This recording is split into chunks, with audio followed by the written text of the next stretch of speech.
ਕੀ ਤੁਸੀਂ ਮਹਿਸੂਸ ਕਰਦੇ ਹੋ ਕਿ 2-3 ਮਹੀਨੇ ਦੇ ਅੰਦਰ ਸੰਗਠਨ ਨੂੰ ਇੰਨਾ ਕੁ ਬੰਦਾ ਉਹ ਖੜਾ ਕਰ ਲੈਣਗੇ ਕਿ 35 ਦੇ 35 ਤੇ ਇਲੈਕਸ਼ਨ ਲੜ ਲੈਣਗੇ? 5 ਸਾਲਾਂ 'ਚ ਮੈਨੂੰ ਤਾਂ ਕਿਤੇ ਨਜ਼ਰ ਨਹੀਂ ਆਇਆ ਕਿ ਚੰਡੀਗੜ੍ਹ ਦੇ ਵਿੱਚ ਉਹਨਾਂ ਨੇ ਕੋਈ ਨਗਰ ਨਿਗਮ ਦੇ ਵਿੱਚ ਕੋਈ ਐਜੀਟੇਸ਼ਨ ਦਾ ਕੋਈ ਅਪਰੋਚ ਰੱਖੀ ਹੋਵੇ ਜਾਂ ਭਾਰਤੀ ਜਨਤਾ ਪਾਰਟੀ ਨਾਲ ਕੋਈ ਸੜਕਾਂ 'ਤੇ ਲੜਾਈ ਲੜੀ ਹੋਵੇ। ਸਾਨੂੰ ਤਾਂ ਕੋਈ ਜ਼ਿਆਦਾ ਫਰਕ ਨਹੀਂ ਨਜ਼ਰ ਆ ਰਿਹਾ ਕਿ ਵੀ ਇਲੈਕਸ਼ਨ ਲੜਨਗੇ ਜਾਂ ਨਹੀਂ ਲੜਨਗੇ। ਜੇ ਲੜਨਗੇ ਤਾਂ ਸਭ ਕੋਈ ਪਹਿਲਾਂ ਵੀ ਕੋਈ ਫਰਕ ਨਹੀਂ, ਜੇ ਨਹੀਂ ਲੜਦੇ ਤਾਂ ਵੀ ਕੋਈ ਫਰਕ ਨਹੀਂ। ਉਹ ਬਣਾਉਣ ਲੱਗਿਆਂ ਤਾਂ 15 ਬੰਦਿਆਂ ਤੋਂ ਸਲਾਹ ਕਰਦੇ ਆ, ਹਟਾਉਣ ਲੱਗਿਆ ਕਿਸੇ ਤੋਂ ਸਲਾਹ ਨਹੀਂ ਕਰਦੇ। ਤਾਂ ਸੁੱਤੇ ਪਏ ਰਾਤ ਨੂੰ ਪਤਾ ਲੱਗਦਾ ਬੰਦਾ ਜੀ ਸਾਨੂੰ ਹਟਾ ਦਿੱਤਾ। ਮੈਂ ਯੂਥ ਕਾਂਗਰਸ ਦਾ ਪ੍ਰਧਾਨ ਸੀ, ਮੈਂ ਰਸਤੇ 'ਚ ਆ ਰਿਹਾ ਸੀ ਦਿੱਲੀੋਂ। ਹਾਂਜੀ, ਮੈਨੂੰ ਰਸਤੇ 'ਚ ਪਤਾ ਲੱਗਾ ਕਿ ਤੁਹਾਨੂੰ ਹਟਾ ਦਿੱਤਾ। ਜਦੋਂ ਮੈਂ ਫਿਰ ਕਹਿ ਰਿਹਾ ਸਾਡੀ ਪਾਰਟੀ ਦੇ ਵਿੱਚ ਅੱਜ ਮੈਂ ਹਾਂ ਜੀ, ਮੈਂ ਜਦ ਤੱਕ ਕਾਂਗਰਸ 'ਚ ਹਾਂ ਮੈਂ ਵੱਡਾ, ਜਿੱਦਣ ਮੈਂ ਬਾਹਰ ਹੋ ਗਿਆ ਮੈਂ 100 ਵੋਟਾਂ ਦਾ ਵੀ ਮਾਲਕ ਹਾਂ। ਉਹਨਾਂ ਦਾ ਹਰ ਫਰੰਟ ਤੇ ਫੇਲੀਅਰ, ਨਗਰ ਨਿਗਮ ਦਾ ਫੇਲੀਅਰ ਜੀ, ਐਡਮਿਨਿਸਟ੍ਰੇਸ਼ਨ ਦਾ ਫੇਲੀਅਰ ਜੀ, ਕਰੋਨਾ ਦੀ ਮੈਨੇਜਮੈਂਟ ਦੇ ਵਿੱਚ ਉਹਨਾਂ ਦਾ ਫੇਲੀਅਰ ਜੀ, ਮਹਿੰਗਾਈ, ਬੇਰੁਜ਼ਗਾਰੀ, ਕਲੋਨੀਆਂ ਦੀ ਪ੍ਰੋਬਲਮ, ਸੜਕਾਂ ਦਾ ਬੁਰਾ ਹਾਲ ਜੀ, ਬਿਜਲੀ ਦੀ ਪ੍ਰਾਈਵੇਟੇਸ਼ਨ ਜੀ, ਇਹੋ ਜਿਹੇ ਮੁੱਦੇ ਹੈ ਜਿਹੜੇ ਜਿਨ੍ਹਾਂ ਤੇ ਲੋਕ ਅੱਜ ਭੜਕੇ ਪਏ ਆ। ਮੌਕਾ ਢੂੰਡ ਰਹੇ ਕਦੋਂ ਇਲੈਕਸ਼ਨ ਆਵੇ ਤੇ ਕਦੋਂ ਬੀਜੇਪੀ ਨੂੰ ਸਬਕ ਸਿਖਾਈਏ। ਲੋਕ ਨਾਰਾਜ਼ ਅੱਜ ਬੀਜੇਪੀ ਤੋਂ ਹੈ, ਸਾਡੇ ਤੋਂ ਕੀ ਨਾਰਾਜ਼ ਹੈ? ਅਸੀਂ ਤਾਂ ਸੱਤਾ 'ਚ ਨਹੀਂ। ਕਿੱਥੇ ਕੀ ਕੰਮ ਚੰਗਾ ਕੀਤਾ ਤੁਸੀਂ? ਕਿਹੜੀ ਜਾ ਕੇ ਤੁਸੀਂ ਕਹੋਗੇ ਕਿ ਸਾਨੂੰ ਵੋਟ ਦੁਬਾਰਾ ਪਾਓ? ਅੱਜ ਕੀ ਹਾਲ ਹੈ? ਮੋਹਾਲੀ ਤੋਂ ਜਦ ਚੰਡੀਗੜ੍ਹ ਵੜਦੇ ਆ ਗੱਡੀ ਖੜ ਕਰਦੀ ਹੈ। ਅੱਜ ਕਹਿੰਦੇ ਖੱਡਿਆਂ ਦੇ ਸ਼ਹਿਰ 'ਚ ਆ ਗਏ। ਜਿੰਨੀਆਂ ਲਾਈਟਾਂ ਲਾਈਆਂ ਉਹ ਹੈ ਵੀ ਸਹੀ ਕਿ ਲੋਕ ਲਾ ਕੇ ਲੈ ਗਏ? ਇਹਨਾਂ ਨੂੰ ਕੁਛ ਨਹੀਂ ਪਤਾ। ਉਦੋਂ ਤਾਂ ਇਹਨਾਂ ਨੂੰ ਗਊ ਮਾਤਾ ਬੜੀ ਯਾਦ ਆਉਂਦੀ ਸੀ। ਕਿਸੇ ਮੇਰ ਨੂੰ ਦੇਖਿਆ ਗਊਸ਼ਾਲਾ ਜਾ ਕੇ? ਕਦੇ ਪੱਠੇ ਦੇਖਿਆ ਉੱਥੇ ਜਾ ਕੇ ਵੀ ਗਾਈਆਂ ਕਿੰਨੀਆਂ ਮਰ ਰਹੀਆਂ? ਸਕਾਈ ਨਿਊਜ਼ ਪੰਜਾਬ ਦੇਖ ਰਹੇ ਦਰਸ਼ਕਾਂ ਨੂੰ ਸਤਿ ਸ੍ਰੀ ਅਕਾਲ। ਮੈਂ ਹਾਂ ਤੁਹਾਡੇ ਨਾਲ RS ਲਿਬਰੇਟ। ਹੁਣ ਛਣ ਪ੍ਰੋਗਰਾਮ ਲੈ ਕੇ ਹਾਜ਼ਰ ਹਾਂ। ਅੱਜ ਆਪਾਂ ਗੱਲ ਕਰਾਂਗੇ ਚੰਡੀਗੜ੍ਹ ਦੀ ਸਿਆਸਤ ਦੀ। ਚੰਡੀਗੜ੍ਹ ਦੀ ਸਿਆਸਤ ਦੇ ਵਿੱਚ ਆਮ ਆਦਮੀ ਪਾਰਟੀ ਵੱਲੋਂ ਬੀਤੇ ਕੱਲ੍ਹ ਇੱਕ ਹਾਜ਼ਰੀ ਦੇ ਕੇ ਪੰਜਾਬ ਦੇ ਪ੍ਰਭਾਰੀ ਨੇ ਇੱਕ ਨਵੀਂ ਚਰਚਾ ਛੇੜ ਦਿੱਤੀ ਹੈ ਕਿ ਚੰਡੀਗੜ੍ਹ ਦੀਆਂ ਚੋਣਾਂ ਖਾਸ ਹੋਣ ਵਾਲੀਆਂ ਨੇ, ਕਿਉਂਕਿ ਪਹਿਲਾਂ ਮੰਨਿਆ ਜਾ ਰਿਹਾ ਸੀਗਾ ਕਿ ਆਮ ਆਦਮੀ ਪਾਰਟੀ ਚੰਡੀਗੜ੍ਹ ਤੋਂ ਚੁਣਾਵ ਨਹੀਂ ਲੜੇਗੀ, ਕਿਉਂਕਿ ਉਹਨਾਂ ਦਾ ਮੰਨਣਾ ਸੀ ਕਿ ਇੱਥੋਂ ਆਉਣ ਵਾਲੇ ਨਤੀਜੇ ਪੰਜਾਬ ਦੀਆਂ ਚੋਣਾਂ ਨੂੰ ਪ੍ਰਭਾਵਿਤ ਕਰ ਸਕਦੇ ਆ। ਪਰ ਬੀਤੇ ਦਿਨ ਦੀਆਂ ਘਟਨਾਵਾਂ, ਸਿਆਸੀ ਘਟਨਾਵਾਂ ਕਰਕੇ ਕੁਝ ਬਦਲਾਅ ਐਸੇ ਆਏ ਜਿਸ ਕਰਕੇ ਉਹਨਾਂ ਦਾ ਹੌਸਲਾ ਬੁਲੰਦ ਨਜ਼ਰ ਆ ਰਿਹਾ। ਮੈਂ ਦਰਸ਼ਕਾਂ ਵਿੱਚ ਵਕਫਾ ਨਾ ਬਣਦੇ ਹੋਏ ਸਿੱਧਾ ਚੰਡੀਗੜ੍ਹ ਕਾਂਗਰਸ ਦੇ ਪ੍ਰਧਾਨ ਸ਼੍ਰੀ ਸੁਭਾਸ਼ ਚਾਵਲਾ ਕੋਲ ਜਾਵਾਂਗਾ। ਉਹਨਾਂ ਤੋਂ ਜਾਣਾਂਗੇ ਕਿ ਮੌਜੂਦਾ ਸਿਆਸੀ ਰਣਨੀਤੀ ਉਹਨਾਂ ਦੀ ਕੀ ਹੈ ਤੇ ਹਾਲਾਤ ਕੈਸੇ ਨੇ, ਜਿਸ ਕਰਕੇ ਵੋਟਰਾਂ ਦੇ ਵਿੱਚ ਵੀ ਇੱਕ ਨਵੀਂ ਚਰਚਾ ਛਿੜੀ ਹੋਈ ਹੈ ਤੇ ਕਾਂਗਰਸ ਵਰਕਰਾਂ ਵਿੱਚ ਵੀ ਨਵੀਂ ਚਰਚਾ ਛਿੜੀ ਹੋਈ ਹੈ। ਚਾਵਲਾ ਸਾਹਿਬ, ਸਕਾਈ ਨਿਊਜ਼ ਪੰਜਾਬ 'ਤੇ ਤੁਹਾਡਾ ਸਵਾਗਤ ਹੈ। ਬਹੁਤ ਮਿਹਰਬਾਨੀ ਜੀ, ਮੌਕਾ ਦਿੱਤਾ ਤੁਸੀਂ ਅੱਜ ਤੁਹਾਡੇ ਨੂੰ ਮਿਲਣ ਦਾ ਇੱਥੇ। ਚਾਵਲਾ ਸਾਹਿਬ, ਆਮ ਆਦਮੀ ਪਾਰਟੀ ਦੀ ਮੌਜੂਦਗੀ, ਉਹਨਾਂ ਦੀ ਹੌਸਲਾ ਬੁਲੰਦੀ ਨੂੰ ਤੁਸੀਂ ਕਿਵੇਂ ਦੇਖਦੇ ਹੋ?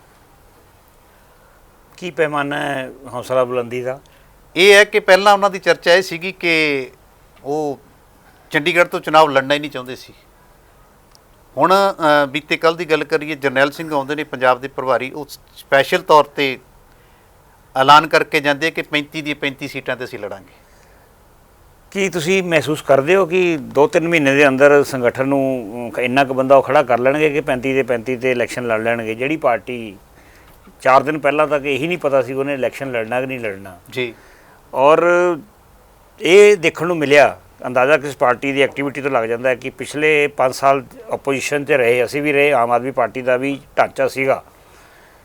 5 ਸਾਲਾਂ 'ਚ ਮੈਨੂੰ ਤਾਂ ਕਿਤੇ ਨਜ਼ਰ ਨਹੀਂ ਆਇਆ ਕਿ ਚੰਡੀਗੜ੍ਹ ਦੇ ਵਿੱਚ ਉਹਨਾਂ ਨੇ ਕੋਈ ਨਗਰ ਨਿਗਮ ਦੇ ਵਿੱਚ ਕੋਈ ਐਜੀਟੇਸ਼ਨ ਦਾ ਕੋਈ ਅਪਰੋਚ ਰੱਖੀ ਹੋਵੇ ਜਾਂ ਭਾਰਤੀ ਜਨਤਾ ਪਾਰਟੀ ਨਾਲ ਕੋਈ ਸੜਕਾਂ 'ਤੇ ਲੜਾਈ ਲੜੀ ਹੋਵੇ। ਉਹਨਾਂ ਦਾ ਵਰਕਰ ਨੂੰ ਵੀ ਨਹੀਂ ਸੀ ਪਤਾ ਕਿ ਪਾਰਟੀ ਨੇ ਇਲੈਕਸ਼ਨ ਲੜਨਾ ਕਿ ਨਹੀਂ ਲੜਨਾ। ਇਹ ਗੱਲ ਠੀਕ ਹੈ ਕਿ 1-2 ਦਿਨਾਂ 'ਚ ਉਹਨਾਂ 'ਚ ਸਾਡੀ ਹੀ ਪਾਰਟੀ ਦੇ ਕੁਝ 20-25 ਬੰਦੇ ਪਾਰਟੀ ਛੱਡ ਕੇ ਚਲੇ ਗਏ। ਉਹਨਾਂ ਨੇ ਸ਼ਾਇਦ ਇੱਥੋਂ ਅੰਦਾਜ਼ਾ ਲਗਾ ਲਿਆ ਕਿ ਪਾਰਟੀ ਇੰਨੀ ਮਜ਼ਬੂਤ ਹੋ ਗਈ ਆ ਹੁਣ ਕਿ ਅਸੀਂ 35 ਦੀ 35 ਸੀਟਾਂ ਜਿੱਤ ਲਾਂਗੇ। ਇੱਕ ਪੂਰੀ ਸਟੇਟ ਦੇ ਇਲੈਕਸ਼ਨ ਜਿੱਤਣ ਵਾਸਤੇ ਇੱਕ ਬਹੁਤ ਵੱਡਾ ਢਾਂਚੇ ਦੀ ਜ਼ਰੂਰਤ ਹੁੰਦੀ ਹੈ, ਔਰ ਉਹ 1-2 ਸਾਲ 'ਚ ਨਹੀਂ ਖੜਾ ਹੁੰਦਾ। ਉਹ 10-15 ਸਾਲ ਦੇ ਵੀ ਢਾਂਚਾ ਖੜਾ ਕੀਤਾ ਹੋਵੇ ਤਾਂ ਜਾ ਕੇ ਸਟੇਟ ਦੇ ਇਲੈਕਸ਼ਨ ਲੜੇ ਜਾਂਦੇ ਆ। ਇਸ ਕਰਕੇ ਤੁਹਾਡਾ ਆਕਲਨ ਹੋ ਸਕਦਾ, ਸਾਨੂੰ ਤਾਂ ਕੋਈ ਜ਼ਿਆਦਾ ਫਰਕ ਨਹੀਂ ਨਜ਼ਰ ਆ ਰਿਹਾ ਕਿ ਵੀ ਇਲੈਕਸ਼ਨ ਲੜਨਗੇ ਜਾਂ ਨਹੀਂ ਲੜਨਗੇ। ਜੇ ਲੜਨਗੇ ਤਾਂ ਸਭ ਕੋਈ ਪਹਿਲਾਂ ਵੀ ਕੋਈ ਫਰਕ ਨਹੀਂ, ਜੇ ਨਹੀਂ ਲੜਦੇ ਤਾਂ ਵੀ ਕੋਈ ਫਰਕ ਨਹੀਂ। ਗੱਲ ਹੁਣ ਇਹ ਹੈ, ਜਿਵੇਂ ਤੁਸੀਂ ਆਪ ਹੀ ਜ਼ਿਕਰ ਕੀਤਾ ਕਿ ਤੁਹਾਡੀ ਪਾਰਟੀ 'ਚ ਕੁਝ ਮੇਨ ਸ਼ਖਸੀਅਤਾਂ ਆਮ ਆਦਮੀ ਪਾਰਟੀ ਸ਼ਾਮਲ ਹੋਈਆਂ, ਪਹਿਲਾਂ ਚੰਦਰਮੁਖੀ ਸ਼ਰਮਾ ਹੋਏ, ਹੁਣ ਪਾਰਟੀ ਦੇ ਸਾਬਕਾ ਪ੍ਰਧਾਨ ਦਾ ਉੱਧਰ ਜਾਣਾ ਇੱਕ ਸਵਾਲ ਤਾਂ ਬਣਦਾ ਨਾ ਜੀ। ਉਸ ਤੋਂ ਬਾਅਦ ਬੀਤੇ ਕੱਲ ਜਾਂ ਇੱਕ ਦੋ ਦਿਨ ਦੀ ਗੱਲ ਕਰੀਏ, ਜਿਹੜੇ ਮੇਨ ਆਗੂ ਬਗਾਵਤ ਕਰਦੇ ਨਜ਼ਰ ਆ ਰਹੇ ਨੇ, ਸ਼ਸ਼ੀ ਸ਼ੰਕਰ ਤਿਵਾੜੀ ਦੀ ਗੱਲ ਕਰੀਏ ਤਾਂ ਆਪਾਂ, ਤੁਸੀਂ ਇਹ ਕਿਤੇ ਜੈਂਟ ਨਹੀਂ ਪਾਰਟੀ ਨੂੰ? ਮੈਂ ਜਿੱਥੇ ਤੱਕ ਛਾਵੜਾ ਸਾਹਿਬ ਦੇ ਜਾਣ ਦਾ ਗੱਲ ਹੈ ਜੀ, ਮੇਰਾ ਇਹ ਮੰਨਣਾ ਹੈ ਕਿ ਕੋਈ ਵੀ ਬੰਦਾ ਆਪਣੇ ਆਪ 'ਚ ਵੱਡਾ ਨਹੀਂ ਹੁੰਦਾ, ਉਹ ਵੱਡਾ ਲੀਡਰ ਬਣਦਾ ਕਿਸੇ ਵੱਡੀ ਪਾਰਟੀ ਨਾਲ। ਜੀ ਛਾਵੜਾ ਸਾਹਿਬ ਅਗਰ ਜਿੰਨਾ ਚਿਰ ਕਾਂਗਰਸ 'ਚ ਸੀਗੇ, ਉਹਨਾਂ ਦੀ ਇੱਕ ਜਗ੍ਹਾ ਸੀ ਪੋਲਿਟਿਕਸ 'ਚ। ਜੀ, ਅੱਜ ਉਹ ਪਾਰਟੀ ਛੱਡ ਕੇ ਚਲੇ ਗਏ, ਉਹਨਾਂ ਨੂੰ ਇੱਕ ਆਪਣਾ ਕੈਰੀਅਰ ਜਿਹੜਾ ਨਵੇਂ ਸਿਰੇ ਤੋਂ ਸ਼ੁਰੂ ਕਰਨਾ ਹੈ ਔਰ ਇਹ ਪ੍ਰੂਵ ਕਰਨਾ ਹੈ ਕਿ ਉਹ ਕਿੰਨੇ ਕੁ ਵੱਡੇ ਲੀਡਰ ਬਣ ਸਕਦੇ ਅੱਗੇ। ਜੀ, ਇਸ ਕਰਕੇ ਮੈਂ ਬਹੁਤ ਜ਼ਿਆਦਾ ਟਿੱਪਣੀਆਂ ਨਾ ਕਰਦੇ ਹੋਏ ਮੈਂ ਬਚਣਾ ਚਾਹੁੰਦਾ, ਕਿਉਂਕਿ ਅੱਜ ਕੱਲ੍ਹ ਮਾਹੌਲ ਇੱਦਾਂ ਦਾ ਹੈ ਕਿ ਕੋਈ ਨਿੱਜੀ ਕਿਸੇ ਦੇ ਉੱਤੇ ਕੋਈ ਗੱਲ ਨਾ ਕਰੀਏ। ਪਰ ਮੈਂ ਇਹ ਸਮਝਦਾ ਕਿ ਉਹ ਉਨਾ ਚਿਰ ਹੀ ਵੱਡੇ ਸੀ ਜਿੰਨਾ ਚਿਰ ਉਹ ਕਾਂਗਰਸ 'ਚ ਸੀਗੇ। ਜਿੱਥੇ ਚੰਦਰਮੁਖੀ ਜੀ ਦੀ ਗੱਲ ਕੀਤੀ ਹੈ, ਉਹ ਅੱਜ ਨਹੀਂ, ਉਹ ਤਾਂ 5-7 ਸਾਲ ਪਹਿਲਾਂ ਜਾ ਚੁੱਕੇ ਆ। ਇਸ ਕਰਕੇ ਉਹਨਾਂ ਨਾਲ ਜਿੰਨਾ ਕੁ ਫਰਕ ਪੈਣਾ ਸੀ, ਨਹੀਂ ਪੈਣਾ ਸੀ, ਕਿੰਨਾ ਕੋਈ ਇਫੈਕਟਿਵ ਹੈ, ਆਉਣ ਵਾਲਾ ਸਮਾਂ ਇਲੈਕਸ਼ਨ ਦਾ ਦੱਸ ਦੇਗਾ। ਜਿਹੜੀ ਤੁਸੀਂ ਆ ਦੂਜੀ ਗੱਲ ਕੀਤੀ ਹੈ ਸ਼ਸ਼ੀ ਸ਼ੰਕਰ ਜੀ ਦੀ, ਜੀ, ਇਹ ਤੁਸੀਂ ਕਿੱਥੋਂ ਲਈ ਖਬਰ? ਇਹ ਮੇਰੇ ਨਾਲ ਤਾਂ ਕੱਲ ਵੀ ਬੈਠੇ ਰਹੇ 2 ਘੰਟੇ, ਅਸੀਂ ਗੱਲਾਂ ਵੀ ਕੀਤੀਆਂ। ਇੱਕ ਫੇਸਬੁੱਕ ਦੇ ਉੱਤੇ ਕੋਈ ਉਹਨਾਂ ਨੇ ਗੁੱਸੇ 'ਚ ਆ ਕੇ ਲਿਖਤਾ ਉਹਨੇ ਵੀ ਕਦੇ ਪਾਰਟੀ ਦੀ ਕੋਈ ਗੱਲ ਹੁੰਦੀ ਹੈ, ਉਹਨੂੰ ਅਖਬਾਰ ਵਾਲੇ ਨੇ ਆਪਣੀ ਖਬਰ ਬਣਾਤੀ। ਜੀ, ਤੁਸੀਂ ਉਸ 'ਤੇ ਆ ਕੇ ਮੇਰੇ ਨਾਲ ਡਿਬੇਟ ਕਰਨਾ ਚਾਹੁੰਦੇ ਹੋ, ਵਾਜਬ ਨਹੀਂ ਹੈ ਗੱਲ ਇਹ, ਕਿਉਂਕਿ ਸ਼ਸ਼ੀ ਸ਼ੰਕਰ ਜੀ ਨਾਲ ਸਾਡੀ ਪਾਰਟੀ ਦੇ ਕੱਲ੍ਹ ਉਹਨਾਂ ਨੇ ਬਹੁਤ ਵਧੀਆ ਪ੍ਰੋਗਰਾਮ ਕੀਤਾ, ਪਵਨ ਬਾਂਸਲ ਜੀ ਦੇ ਬੇਟੇ ਨੂੰ ਚੀਫ ਗੈਸਟ ਬਣਾਇਆ। ਮੇਰੇ ਨਾਲ ਪਰਸੋਂ ਉਹਨਾਂ ਦੀ ਪਵਨ ਬਾਂਸਲ ਜੀ ਦੇ ਨਾਲ ਘਰ ਗੱਲ ਹੋਈ। ਕੋਈ ਇਹੋ ਜਿਹੀ ਗੱਲ ਹੋਵੇ ਤਾਂ ਇਸ 'ਤੇ ਤਾਂ ਮੈਨੂੰ ਥੋੜ੍ਹੀ ਜਿਹੀ ਹਾਸੇ ਵਾਲੀ ਗੱਲ ਲੱਗਦੀ ਹੈ ਕਿ ਵੀ ਸ਼ਸ਼ੀ ਸ਼ੰਕਰ ਜੀ ਨੂੰ ਡਿਸਕਸ ਕਰੀਏ। ਚਲੋ, ਕਹਿਣ ਦਾ ਮਤਲਬ ਹਾਸੇ ਵਾਲੀ ਤੁਹਾਨੂੰ ਤਾਂ ਗੱਲ ਲੱਗ ਸਕਦੀ ਹੈ, ਉਹ ਠੀਕ ਹੈ, ਤੁਹਾਡਾ ਆਪਣਾ ਵਿਚਾਰ ਹੈ। ਪਰ ਗੱਲ ਹੁਣ ਇਹ ਹੈ ਕਿ ਜਦੋਂ ਪਾਰਟੀ ਦਾ ਸਾਬਕਾ ਪ੍ਰਧਾਨ ਜਾ ਸਕਦਾ ਤਾਂ ਮੇ ਵੀ ਸੈਕਟਰੀ ਤਾਂ ਵੀ ਹੋ ਸਕਦੀ ਹੈ ਗੱਲ, ਜਦੋਂ ਐਸੀ ਚਰਚਾ ਚੱਲਦੀ ਹੈ। ਦੂਸਰੀ ਗੱਲ ਇਹ ਹੈ ਕਿ ਮੇਰਾ ਸਵਾਲ ਹੁਣ ਇਹ ਹੈ ਕਿ ਇਹ ਜਿਹੜੇ ਵੱਡੇ ਆਗੂ ਜਾਂ ਪ੍ਰਧਾਨ ਦੀ ਗੱਲ ਕਰੀਏ ਆਪਾਂ, ਜਾਂ ਹੋਰ ਜਿਹੜੀ ਚਰਚਾਵਾਂ ਛਿੜੀਆਂ ਨੇ, ਇਹ ਵਰਕਰ ਪਹਿਲਾਂ ਜਦੋਂ ਤੁਹਾਡੀ ਪ੍ਰਧਾਨਗੀ ਦੀ ਅਨਾਉਂਸਮੈਂਟ ਹੋਈ ਸੀ ਉਦੋਂ ਵੀ ਕਾਫੀ ਅਸਤੀਫਿਆਂ ਦੀ ਗੱਲ ਚੱਲੀ ਸੀਗੀ।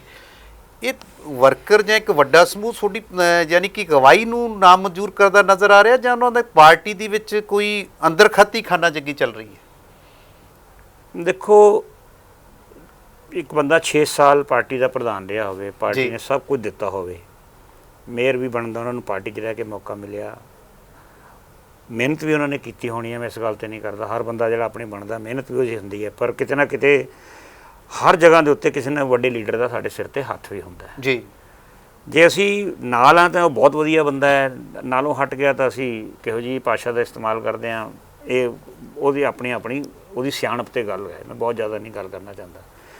ਜਿੱਥੇ ਤੱਕ ਪਾਰਟੀ ਦੇ ਵਿੱਚ ਕੌਣ ਪ੍ਰਧਾਨ ਹੋਵੇ ਕੌਣ ਹੋਵੇ, ਇਹ ਨਾ ਤਾਂ ਮੇਰੇ ਹੱਥ ਸੀਗਾ ਨਾ ਛਾਵੜਾ ਜੀ ਦੇ ਹੱਥ ਸੀ, ਇਹ ਤਾਂ ਪਾਰਟੀ ਹਾਈ ਕਮਾਂਡ ਦੇ ਫੈਸਲੇ ਹੁੰਦੇ ਆ। ਜੀ, ਉਹਨੇ ਕਿਸ ਟਾਈਮ ਕਿਹੜੇ ਬੰਦੇ ਤੋਂ ਕੰਮ ਲੈਣਾ ਹੈ। ਇਸ ਟਾਈਮ ਉਹਨਾਂ ਨੇ ਸਮਝਿਆ ਕਿ ਬਈ ਮੈਨੂੰ ਮੌਕਾ ਦੇਣਾ ਚਾਹੀਦਾ, ਮੇਰੇ 'ਤੇ ਜ਼ਿੰਮੇਵਾਰੀ ਪਾਉਣੀ ਚਾਹੀਦੀ ਹੈ, ਮੈਂ ਸੰਭਾਲ ਲਈ।